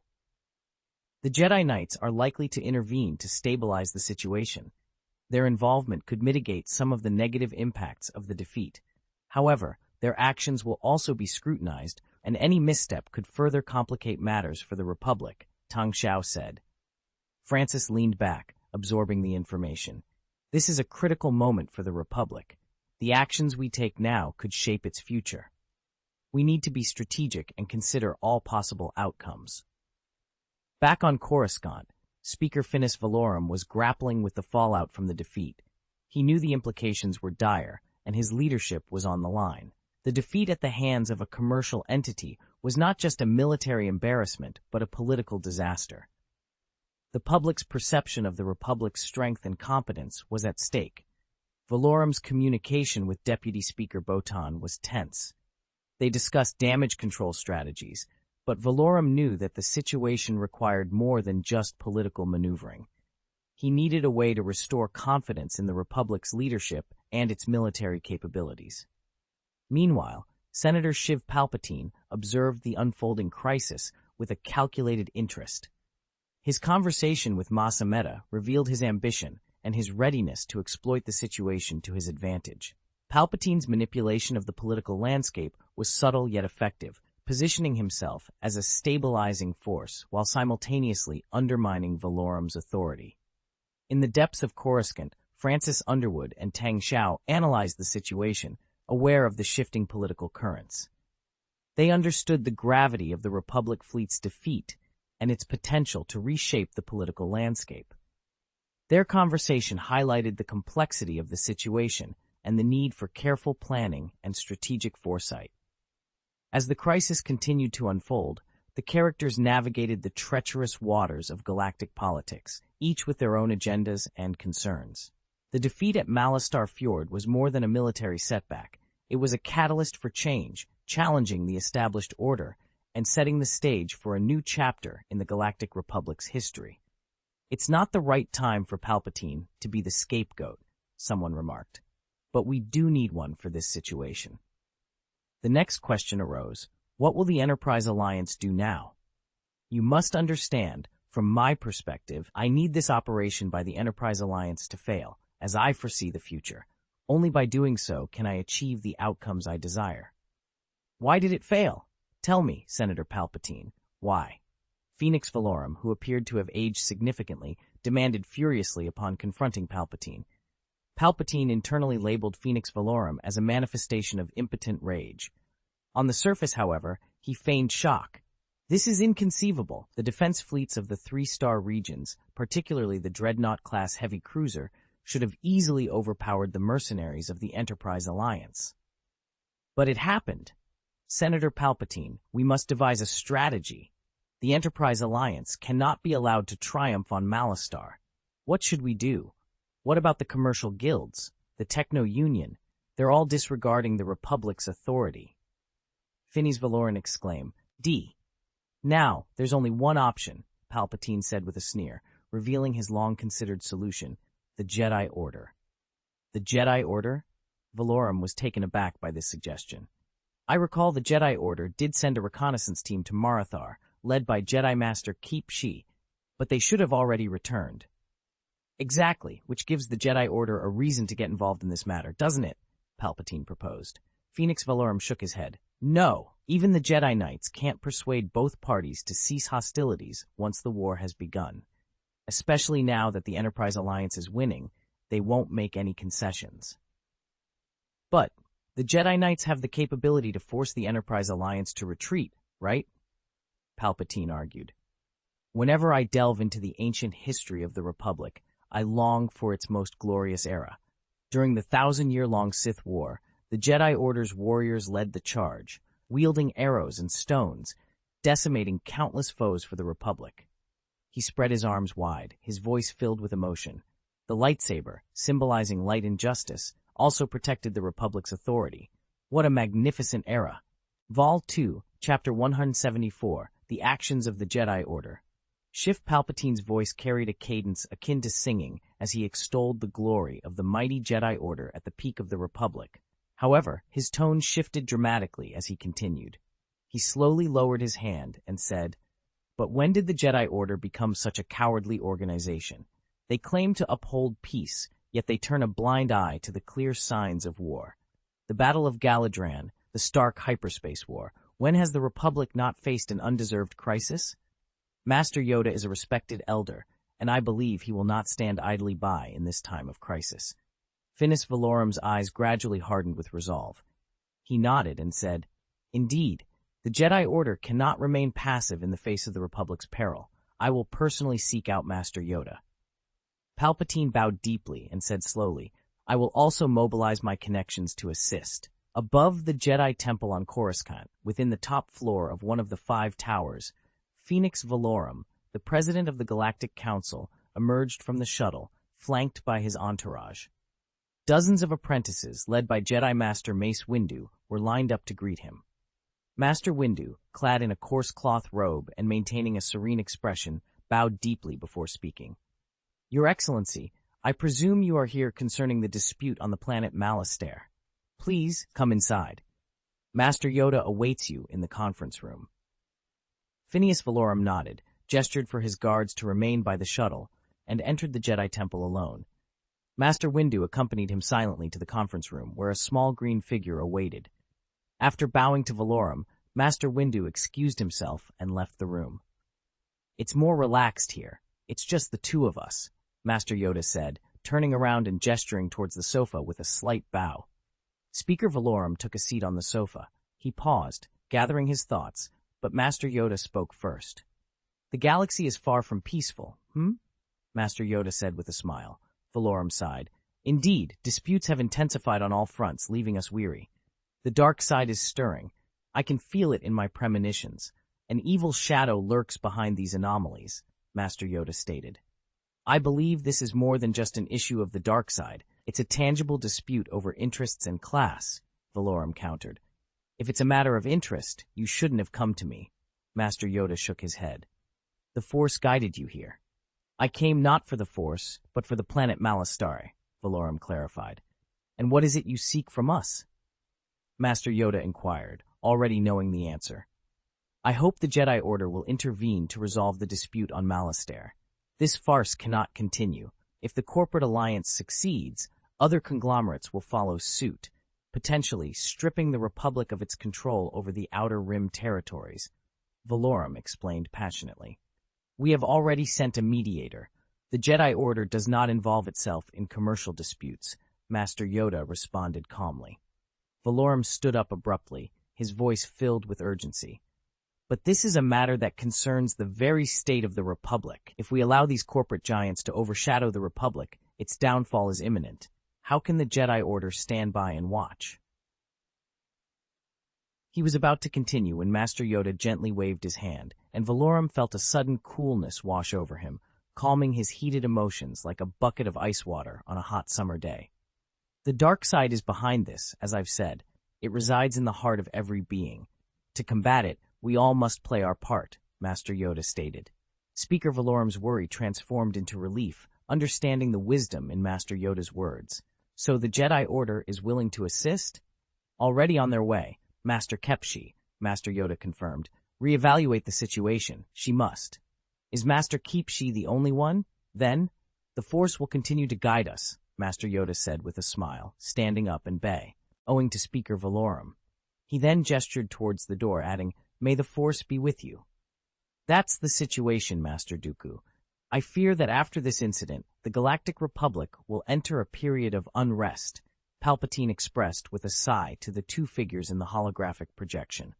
One was a tall, burly old man with a gray beard and hair, exuding a majestic presence, Jedi Master Dooku. The other, clad in a coarse cloth robe that spoke of many trials, with a short goatee and long hair braided at the back of his head, was unmistakably a Jedi. It appears your earlier prediction was accurate, Senator Palpatine. The galaxy is on the brink of war, Master Dooku observed. This is my greatest concern. With the Republic fleet's failure, many see Force as the next recourse, another Jedi Knight remarked. We must give this matter serious consideration, Master Sifo Dyas, Palpatine said gravely. The Galactic Republic needs a formidable army. If necessary, I will fully support this plan, Master Sifo Dyas agreed. But how will we address the funding issue? And currently, the Galactic Council is unlikely to approve an army's creation, Master Dooku inquired. We have many individuals with noble intentions, much like yourselves. The Republic's future should be safeguarded by passionate heroes, not bureaucrats idling in their offices, Palpatine countered. Master Sifo Dyas then asked, How will the conflict on planet Maratha be resolved? I believe Speaker Valorum and Master Yoda have reached an agreement. The Jedi Order will handle this dispute, much like during the Battle of Galadron, Palpatine explained. Upon hearing this, Master Dooku's expression darkened, and he clenched his teeth, saying bitterly, Like the Battle of Galadron, where things were complicated and ended in a massacre, I lost my apprentice forever in that misguided conflict. But now, your other apprentice, Qui-Gon Jinn, is an exemplary Jedi Master, Palpatine remarked with a smile. The Jedi Order's corruption and dogmatism complicate matters once more. If Master Yoda intends to intervene, he should have done so much earlier, not after the Republic fleet has nearly been destroyed. This is folly. Master Dooku retorted sharply. Master Yoda has his reasons. After all, the Jedi Order should not resort to force as a first response. We wield our swords for peace, not for war. Sifo Dyas offered a differing view. Palpatine smiled, concluding, Let's see how the situation unfolds, Masters. Chapter 175, The Uninvited Guest. In the vast expanse of Malastare Fjord, the aftermath of a fierce battle was evident. The cold, dead universe was littered with the wreckage of battleships, fragmented hulls, icy debris, and contorted bodies floating aimlessly. A closer inspection revealed that the majority of this debris belonged to the Republic fleet, including Consul-class cruisers, Republic-class shuttles, and PB-950 gunboats. The lifeless bodies, clad in the gray uniforms of the Galactic Republic Navy, bore the gear-shaped Republic badges on their chests, now charred black by fire. Despite the devastation, the battle raged on. Hundreds of spaceships of varying sizes encircled the dwindling Republic fleet, maintaining a cautious distance as if wary of getting too close. The Republic's forces were reduced to just over 50 ships, comprising 10 Consul-class cruisers, more than 20 Republic-class shuttles, and over 20 PB-950 gunboats. The PB-950 gunships, having suffered the heaviest losses, proved no match for the enemy's ghost fighters in direct combat. Yet, the Republic's resolve remained unbroken, anchored by the formidable Dreadnought-class heavy cruiser HMS Lord. This 600-meter Leviathan, bristling with weaponry including 20 quadruple laser cannons, 10 turbo laser cannons, and 10 single-loaded heavy laser cannons, resembled a formidable hedgehog when unleashing its full firepower. Admiral Trench, leading the mercenary fleet of the Enterprise Alliance, executed a daring charge that decimated 20 ships within minutes. Although the victims were mostly the battered vessels of the Secudian pirates, the assault sent shockwaves through the ranks of the mercenary fleet. The fleets of Scarlet Dawn and White Worm hesitated, and Tang Xiao subtly advised Admiral Trench to avoid cornering the Republic too aggressively, suggesting that further confrontations be resolved at the negotiating table. Admiral Trench, known for his aggressive tactics, found himself in a difficult position. His usual strategy of attacking from multiple directions to dilute the Dreadnought's firepower was impractical given the current fleet composition. The task of engaging the Dreadnought fell to the more agile Fourth Group Fleet and Scarlet Dawn Fleet, while the Enterprise Alliance's fleet, equipped with 5 Fantail-class destroyers, was expected to play a supporting role. This arrangement, however, risked causing discontent among the Allies. Everyone was there for profit, and no one wanted to be the sacrificial pawn while others waited to reap the rewards. Trench, empathetic yet frustrated, knew that if the roles were reversed, he would willingly lead the charge. Unfortunately, convincing others of this was a challenge.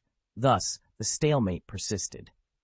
Trench resorted to organizing sporadic raids, gradually whittling down the Republic's forces in hopes of isolating the Dreadnought for a decisive blow. This strategy, however, required time. The presence of the Dreadnought-class heavy cruiser had indeed turned the tide against the pirates and mercenaries. Amidst this tense standoff, Tang Xiao, stationed on the bridge of his ship, suddenly sensed something amiss. With a swift turn of his head, the narrative takes an unexpected turn, hinting at the arrival of an unforeseen challenge. Tang Xiao's expression darkened as he felt a wave of disgust wash over him, akin to being surrounded by a swarm of filthy flies. The urge to violently dispatch these nuisances surged within him, imagining grabbing a fly, yanking out its intestines, and then decapitating it with a swift slice. Such thoughts brought him a twisted sense of relief. However, Tang Xiao managed to suppress these dark impulses. He calmed the burgeoning shadow within, a skill so masterfully concealed that none could detect its presence. This was the first lesson his mentor, Darth Plagueis, had instilled in him, the art of concealment. Amidst these thoughts, an alarm abruptly pierced the air. 3 fighter jets, adorned with hyperspace rings, emerged from hyperspace at the battlefield's fringe. Tang Xiao turned to the radar operator and commanded, "Enhance the optical image. Let's see who has arrived." The holographic display flickered to life, showcasing the 3 incoming fighter jets. They were sleek, triangular crafts, each secured within a hyperspace ring by a docking slot. These rings, essentially hyperspace engines, enabled the jets to perform hyperspace jumps. A technician reported back, "Database comparison complete. They're Delta 6 fighter jets."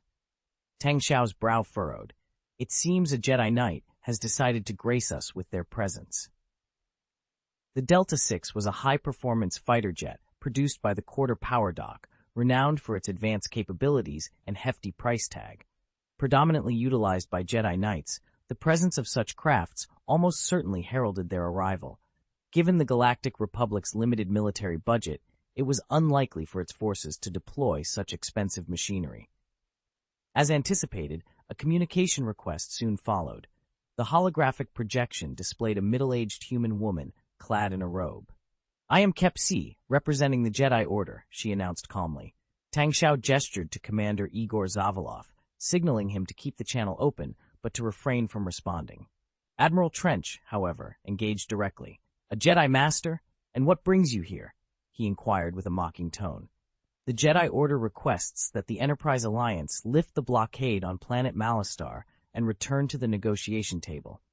The damages inflicted upon the Republic fleet by the Enterprise Alliance will be addressed separately, Kepshi stated, unfazed. Admiral Trench responded with a sneer. Is there a Republic fleet here? No, we only encountered mercenaries from Marathar who sought resistance. And where, pray tell, is the Galactic Council's authorization for Republic intervention? The exchange highlighted the tense standoff, with the sudden appearance of the Jedi adding a new layer of complexity to the situation. Attachment 1 of the Easter egg chapter, Delta 6 Fighter Jet. Vol 2, Chapter 176, Force Intervention. Don't play coy with us, Trench. Are you aware of the chaos and destruction your actions have caused on the planet Malastar? It's in ruins. The Jedi Order cannot stand idly by and watch such atrocities unfold.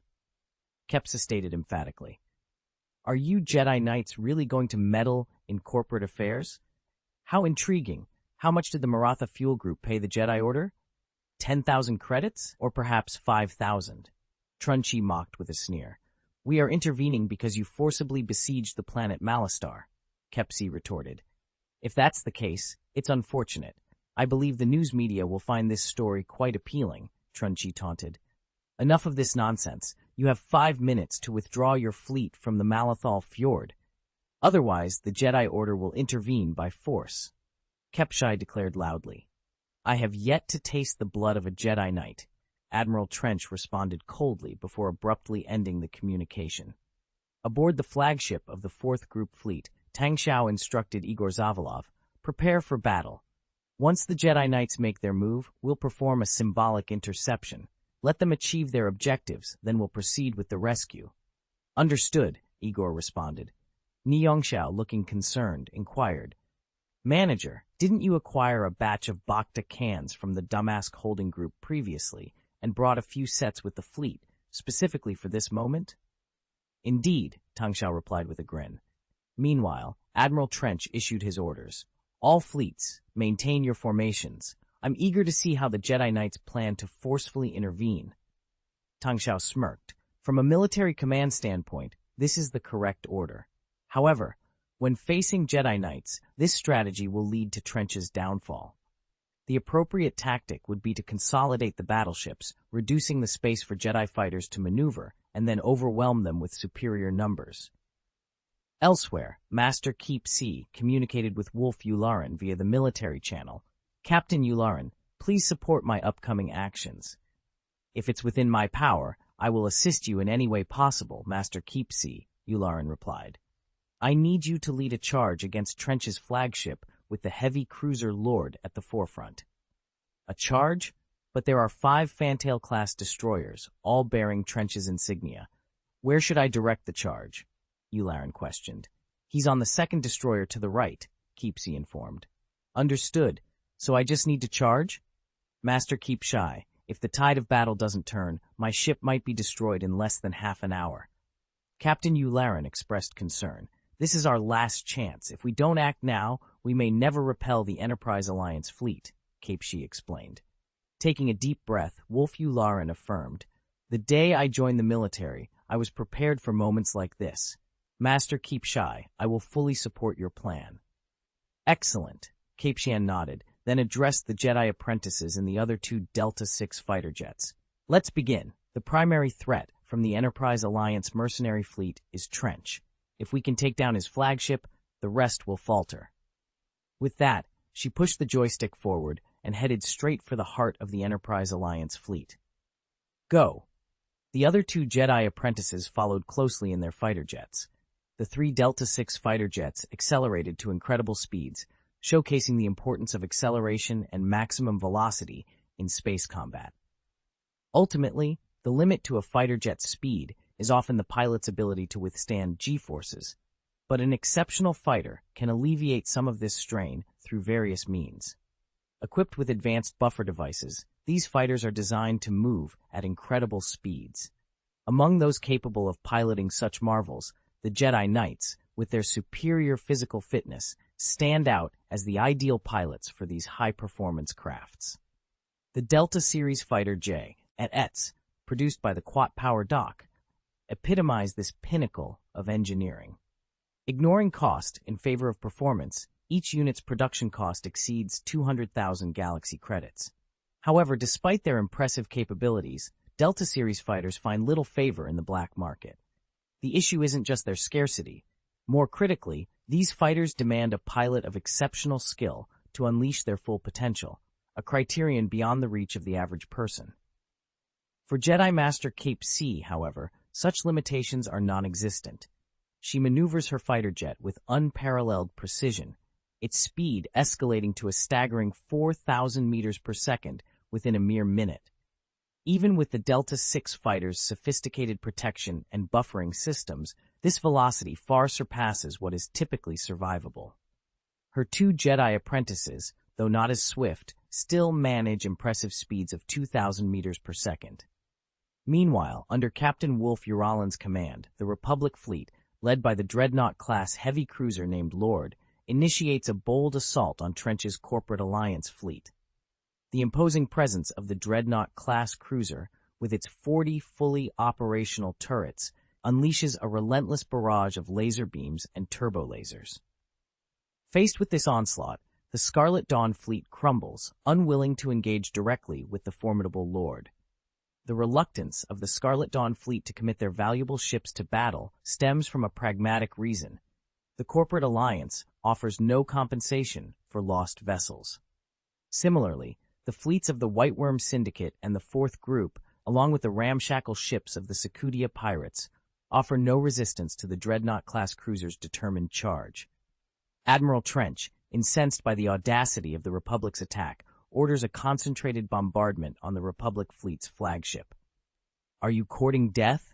Very well, I shall grant it," he sneers, signaling his command. The 5 Fantail-class destroyers, poised for action, swiftly align for their attack. At the gunner's command, 5 potent laser beams converge, illuminating the flagship of Wolf Uralan in a deadly glow. Vol 2, Chapter 177, The Jedi's Counterattack. The Enterprise Alliance fleet's formidable firepower immediately unleashed upon the heavy cruiser named Lord. The Lord's front shield flickered under the assault, and several shield capacitors burst from overheating in a matter of moments. The design of the Fantail-class destroyer, though outdated and simplistic, housed a singular, yet immensely powerful, heavy laser cannon beneath the battleship. This cannon, despite the ship's lack of diversified armaments, packed a significant punch. "All shield energy to the front. Cease fire from the front turrets," Wolf Uralan commanded, urging the heavy cruiser Lord to press forward. The other Republic fleet ships, rallying their last reserves of courage, understood the gravity of their situation. Failure to repel the Enterprise Alliance fleet would leave them with no chance of survival against Trench's forces. With no other options, Wolf Uralan's strategy was clear: prioritize the immediate threat. As the heavy cruiser Lord, like a wounded beast, charged towards Trench, the other Republic battleships followed suit. Every Republic soldier roared with a primal ferocity. To kill was to live. This indomitable charge ignited a newfound fighting spirit within the Republic fleet. The strategic placement of their weaponry, primarily at the front of their ships, now proved advantageous. This formation, once exploited by Trench in a previous melee, now allowed them to unleash their most potent firepower. Meanwhile, the mercenary fleet of the Enterprise Alliance, complacent after their prior victory, showed signs of faltering. With their bounty already secured, the motivation to risk their ships dwindled. The fleets led by the Scarlet Dawn and White Worm quickly retreated, unwilling to confront the Dreadnought-class heavy cruiser's onslaught. The Fourth Group's fleet, too, kept their distance, offering only sporadic artillery support. However, amidst the chaos, 3 lightning-fast figures entered the fray. Jedi Master Keep Cian and her 2 apprentices piloted Delta 6 fighter jets at speeds that defied belief. Admiral Trench's Vulture droid fighters, sent to intercept, were hopelessly outmatched, unable to even graze the tail flames of the Jedi's fighters. Master Keep Xian pushed her fighter to 4,000 meters per second, a speed at which conventional reaction times were irrelevant. Only through precognition, a gift of the Force, could one navigate the battlefield at such velocity. Master Keep Xian, with calm precision, tapped the joystick rhythmically. Each tap resulted in a burst from the fighter's front laser cannons, obliterating a vulture droid fighter with each shot. Despite the hundreds of droid fighters attempting to swarm them, they couldn't land a single hit on the Jedi's ships. It wasn't until the 3 Jedi fighters made their presence known on the battlefield that Admiral Trench finally realized the gravity of the situation. He waved his pointer, signaling a change in tactics, but the momentum had already shifted. The Jedi's counterattack, swift and decisive, turned the tide of the battle, showcasing the indomitable spirit of the Republic and the unmatched prowess of its Jedi defenders. The roar echoed through the command center. Jedi fighter jets are their ace in the hole. All spaceships, target those 3 fighter jets. This command plunged the Enterprise Alliance fleet into utter disarray. While some warships continued their assault on the heavy cruiser Lord, others veered off course to engage the 3 Jedi fighters, and the rest seemed to scatter in confusion. The once cohesive formation was now a jumbled mess. The situation worsened as the warship's combined firepower, a dense web of lasers and blasting beams, failed to even graze the 3 nimble Jedi fighters. Amidst the relentless barrage, the Jedi fighters weaved through the onslaught with the grace of swimming fish, effortlessly taking down the encroaching vulture droid fighters. "Damn it! Fire! Keep firing! Why can't you hit them? Why?" Admiral Trench felt a primal fear as his fur stood on end, the unique sense of impending doom inherent to his species signaling a grave threat. Despite the desperate efforts of the Enterprise fleet, their attacks were futile, and the chaos only intensified as some spaceships accidentally inflicted damage upon their own. On the flagship of the Fourth Civilization Fleet, the crew watched the unfolding chaos in disbelief. "I thought only a manager could achieve such feats.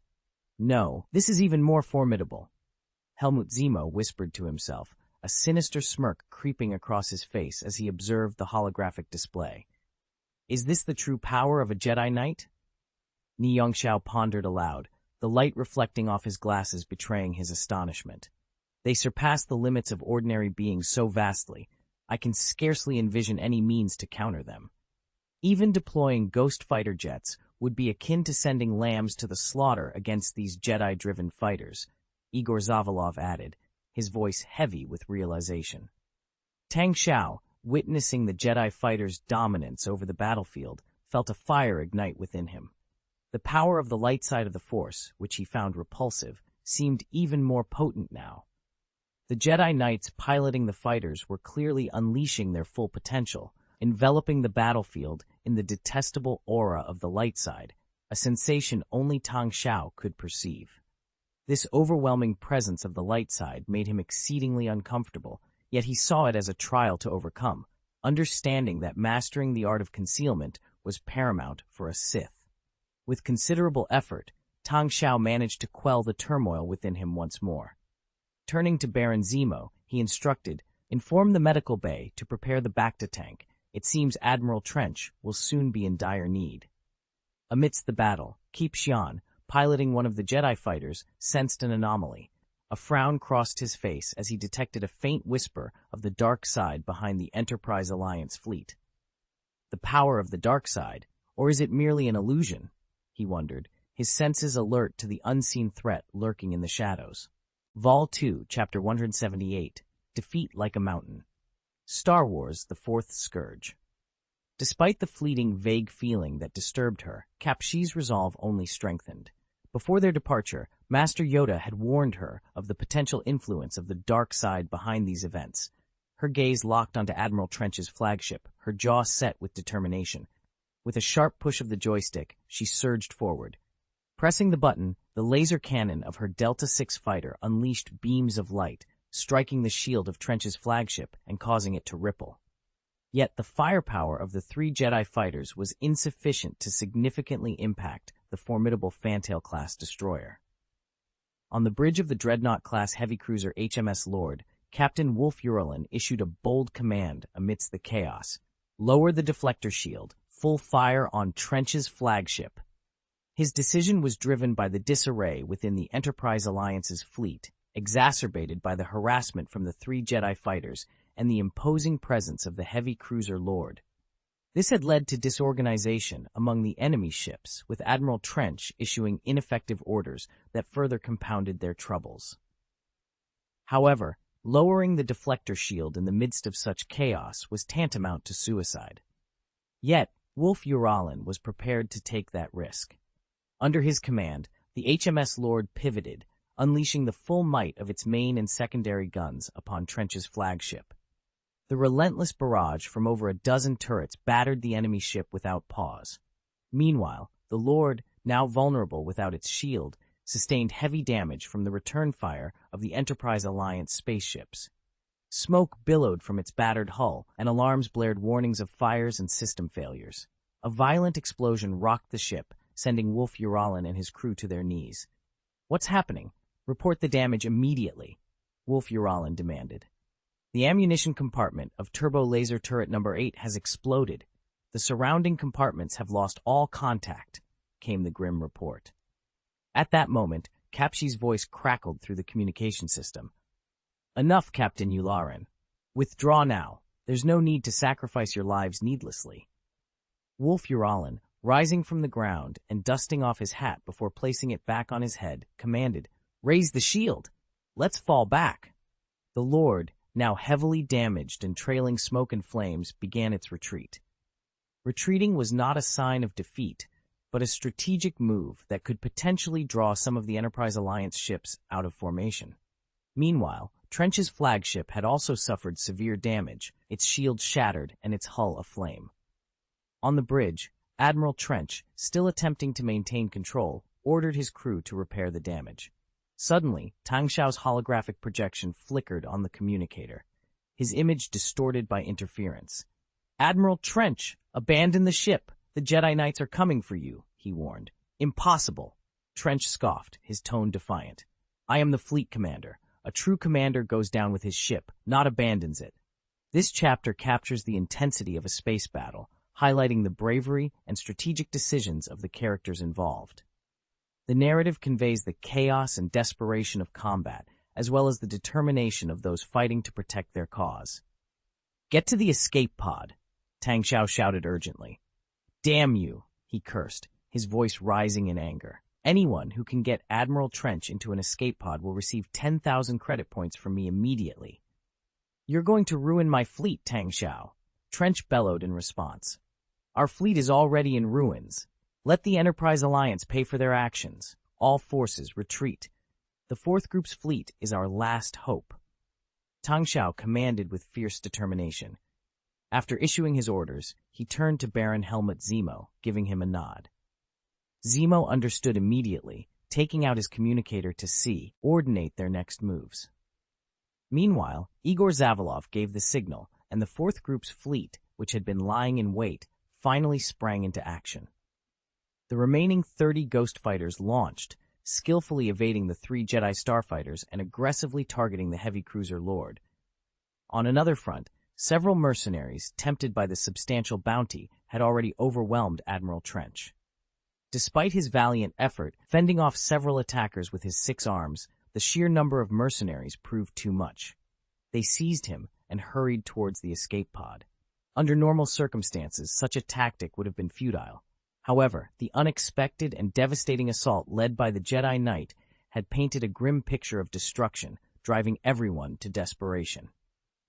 At that moment, Capsi, having evaded the Enterprise Alliance battleships and destroyed any Vulture robot fighters in her path, led her 2 apprentices to the rear of Trench's flagship. With the proton torpedoes ready, they aimed at the ship's energy core and fired. Boom, boom, boom. 6 proton torpedoes hit their mark, breaching the destroyer's armor at its weakest point and striking the energy bay. The resulting detonation was massive, a brief but intense blue-white proton cloud marking the explosion's epicenter. The shockwave caused the surrounding matter to collapse, followed by a rapid expansion and a series of violent explosions. The stern of the destroyer was obliterated, and the flames spread along the energy pipelines, causing further destruction. Several mercenaries, in the midst of forcing the enraged Admiral Trench into a rescue capsule, were caught off guard by the explosion before they could seal the door. Boom! The catastrophic explosion ultimately led to the complete destruction of the battleship. "Retreat! Everyone, retreat!" Tang Xiao urgently commanded over the communications. "Morlock, Voss, lead the way. I'll cover our retreat." Drydenworth and Morlock didn't hesitate. They had already begun their retreat upon realizing the dire situation. Hearing Tang Xiao's declaration that he would cover their escape, they expedited their withdrawal, turning their warships around to make a hasty retreat. Once at a safe distance, they initiated a hyperspace jump to escape. The fourth group's fleet pressed on, boldly crossing in front of the remnants of the Republic fleet, signaling a daring and strategic maneuver in the heat of battle. Vol 2, Chapter 179, Everyone is Happy.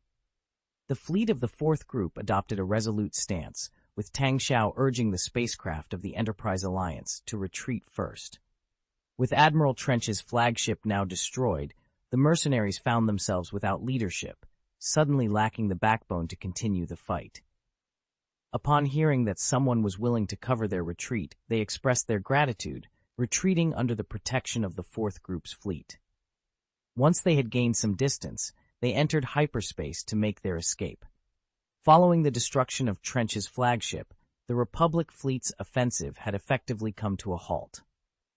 The heavy cruiser Lord was severely damaged and forced to retreat, while the rest of the fleet also suffered significant losses.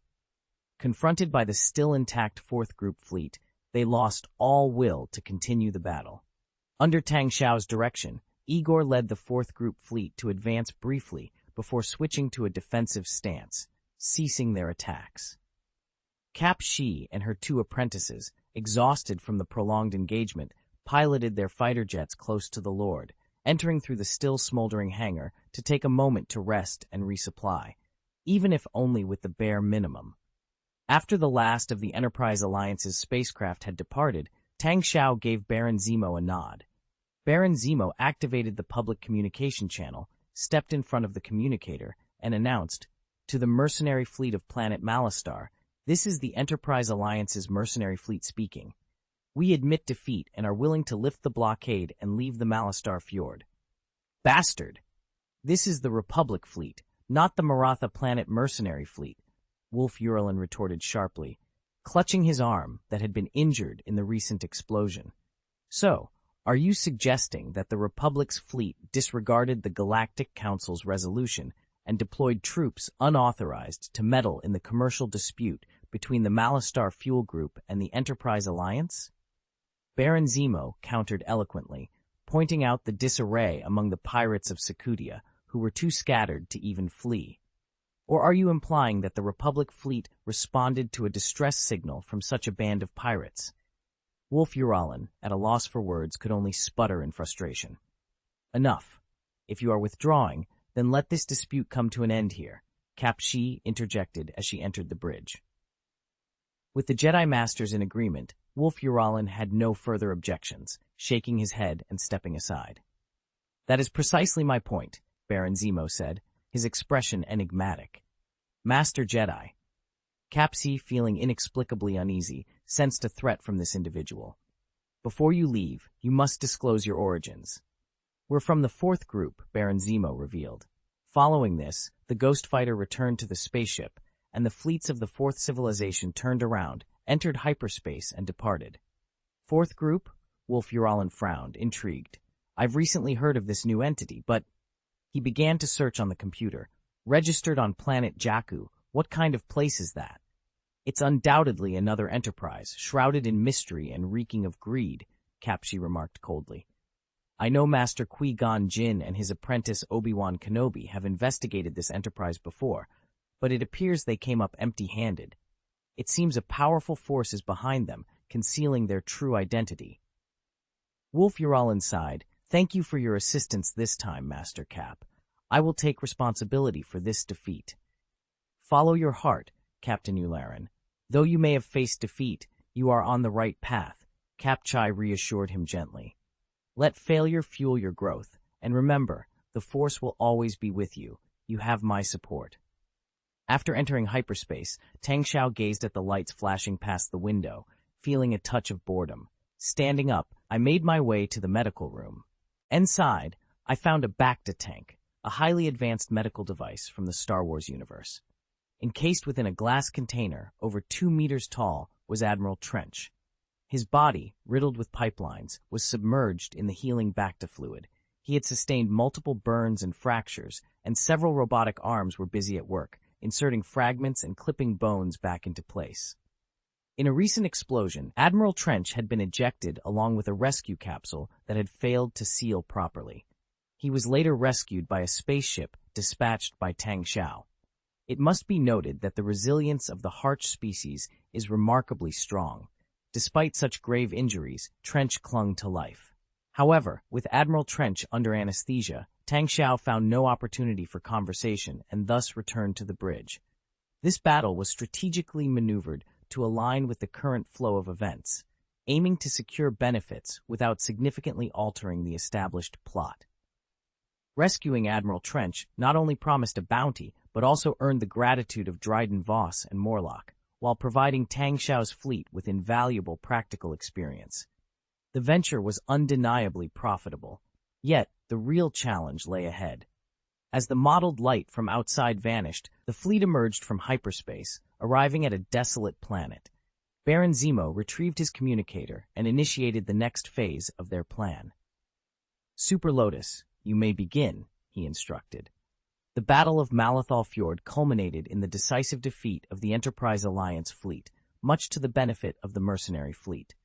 Pacel Argent, the governor of the Enterprise Alliance, found himself compelled to return to the negotiation table with the planet Malastar.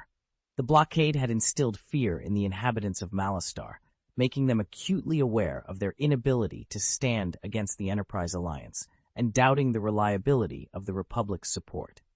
During the negotiations, the representatives of the defeated Enterprise Alliance displayed arrogance, while those from the victorious planet Malastar appeared timid. Ultimately, the Enterprise Alliance generously conceded to reduce the fuel tax to a level manageable for Malastar. The representatives from Malastar were overjoyed, believing their efforts had finally paid off. On the Galactic Republic side, it was unthinkable to acknowledge any setback in the Malethal Fjord. Thus, they mobilized the media to celebrate their victory. This embarrassing skirmish was portrayed as a monumental triumph over the Enterprise Alliance, with the Jedi Order credited for playing a pivotal role.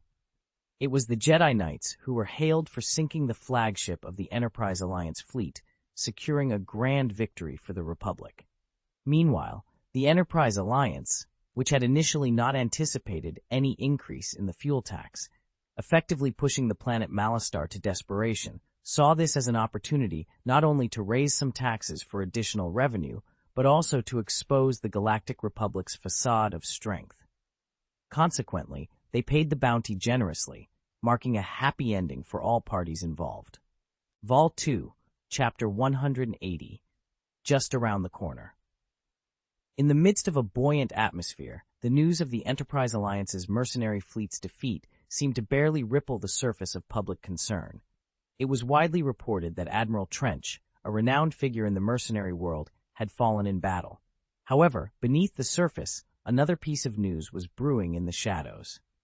Among the mercenary fleets engaged in the Battle of Malastar Fjord, the Secudian pirates suffered near total annihilation, and the Fourth Group's fleet paid a steep price. The Fourth Group, a company that had recently risen to prominence in the black market for its sale of ghost fighters, was rumored to be expanding its spaceship offerings. Yet, its ties with the nascent colonies in the Andor galaxy remained murky. Amidst the swirling rumors, one piece of information stood out. The colonies' survival was heavily reliant on the ships provided by the Fourth Group.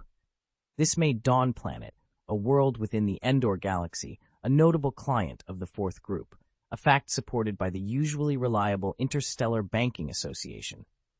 The battle at Malastar Fjord sparked rumors that the Fourth Civilization's fleet was decimated by the Republic, leaving only a handful of frigates to return. Consequently, the Fourth Civilization was forced to scale back its operations and reduce its freight routes. Meanwhile, Dawn Planet was actively recruiting mercenaries for a year-long contract to defend the Endor galaxy. This development, however, failed to capture widespread attention due to Dawn Planet's relatively minor trade volume and connections. Yet, this news caught the eye of certain influential figures. On the planet Mercana, within a luxurious seaside villa, a burly Twi'lek savored a piece of fruit, an odd contrast to his imposing stature. A subordinate, clad in black and white, approached him cautiously and reported, "Lord Garulan, the news has been confirmed. The Fourth Group's fleet indeed suffered heavy losses at Malastare Fjord and is now contracting its operations. Furthermore, Dawn Planet is actively seeking mercenaries. We've verified this information through multiple reliable sources on the holographic network." Garulan, one of the 9 Vigos of the Black Sun, crushed the fruit in his hand upon hearing this. He inquired about the involvement of other factions. What about Scarlet Dawn and White Worm? They participated in the battle as well, correct? The subordinate confirmed, "Indeed, Lord Garulan. Sources within Scarlet Dawn have verified that the Enterprise Alliance's mercenary fleet initially overpowered the Republic fleet. However, the tide turned dramatically when the Jedi intervened with just 3 fighter jets, leading to the destruction of Trench's flagship and his confirmed death. While the Scarlet Dawn and White Worm fleets managed to flee, the Fourth Group and the Secudian pirates were not as fortunate." Garulan, seeking further details, asked, "Do we have any video records of the battle?" The subordinate replied, "Unfortunately, our contacts within Scarlet Dawn do not have access to such information. However, we've obtained some records from surviving Secudians." He activated a memory device, projecting a holographic video. The footage revealed 3 Delta-6 fighter jets maneuvering with ghost-like agility, evading the continuous barrage of laser fire from surrounding ships. The lasers seemed to miss their targets deliberately, highlighting the exceptional skill of the Jedi pilots. The 3 fighter jets, having destroyed dozens of Vulture robot fighters, spurred the Republic's fleet into launching a counterattack. However, due to the angle, the specifics of the Republic's side were obscured, revealing only a chaotic dance of lasers and explosive beams. The surrounding Secudia pirate ships were decimated.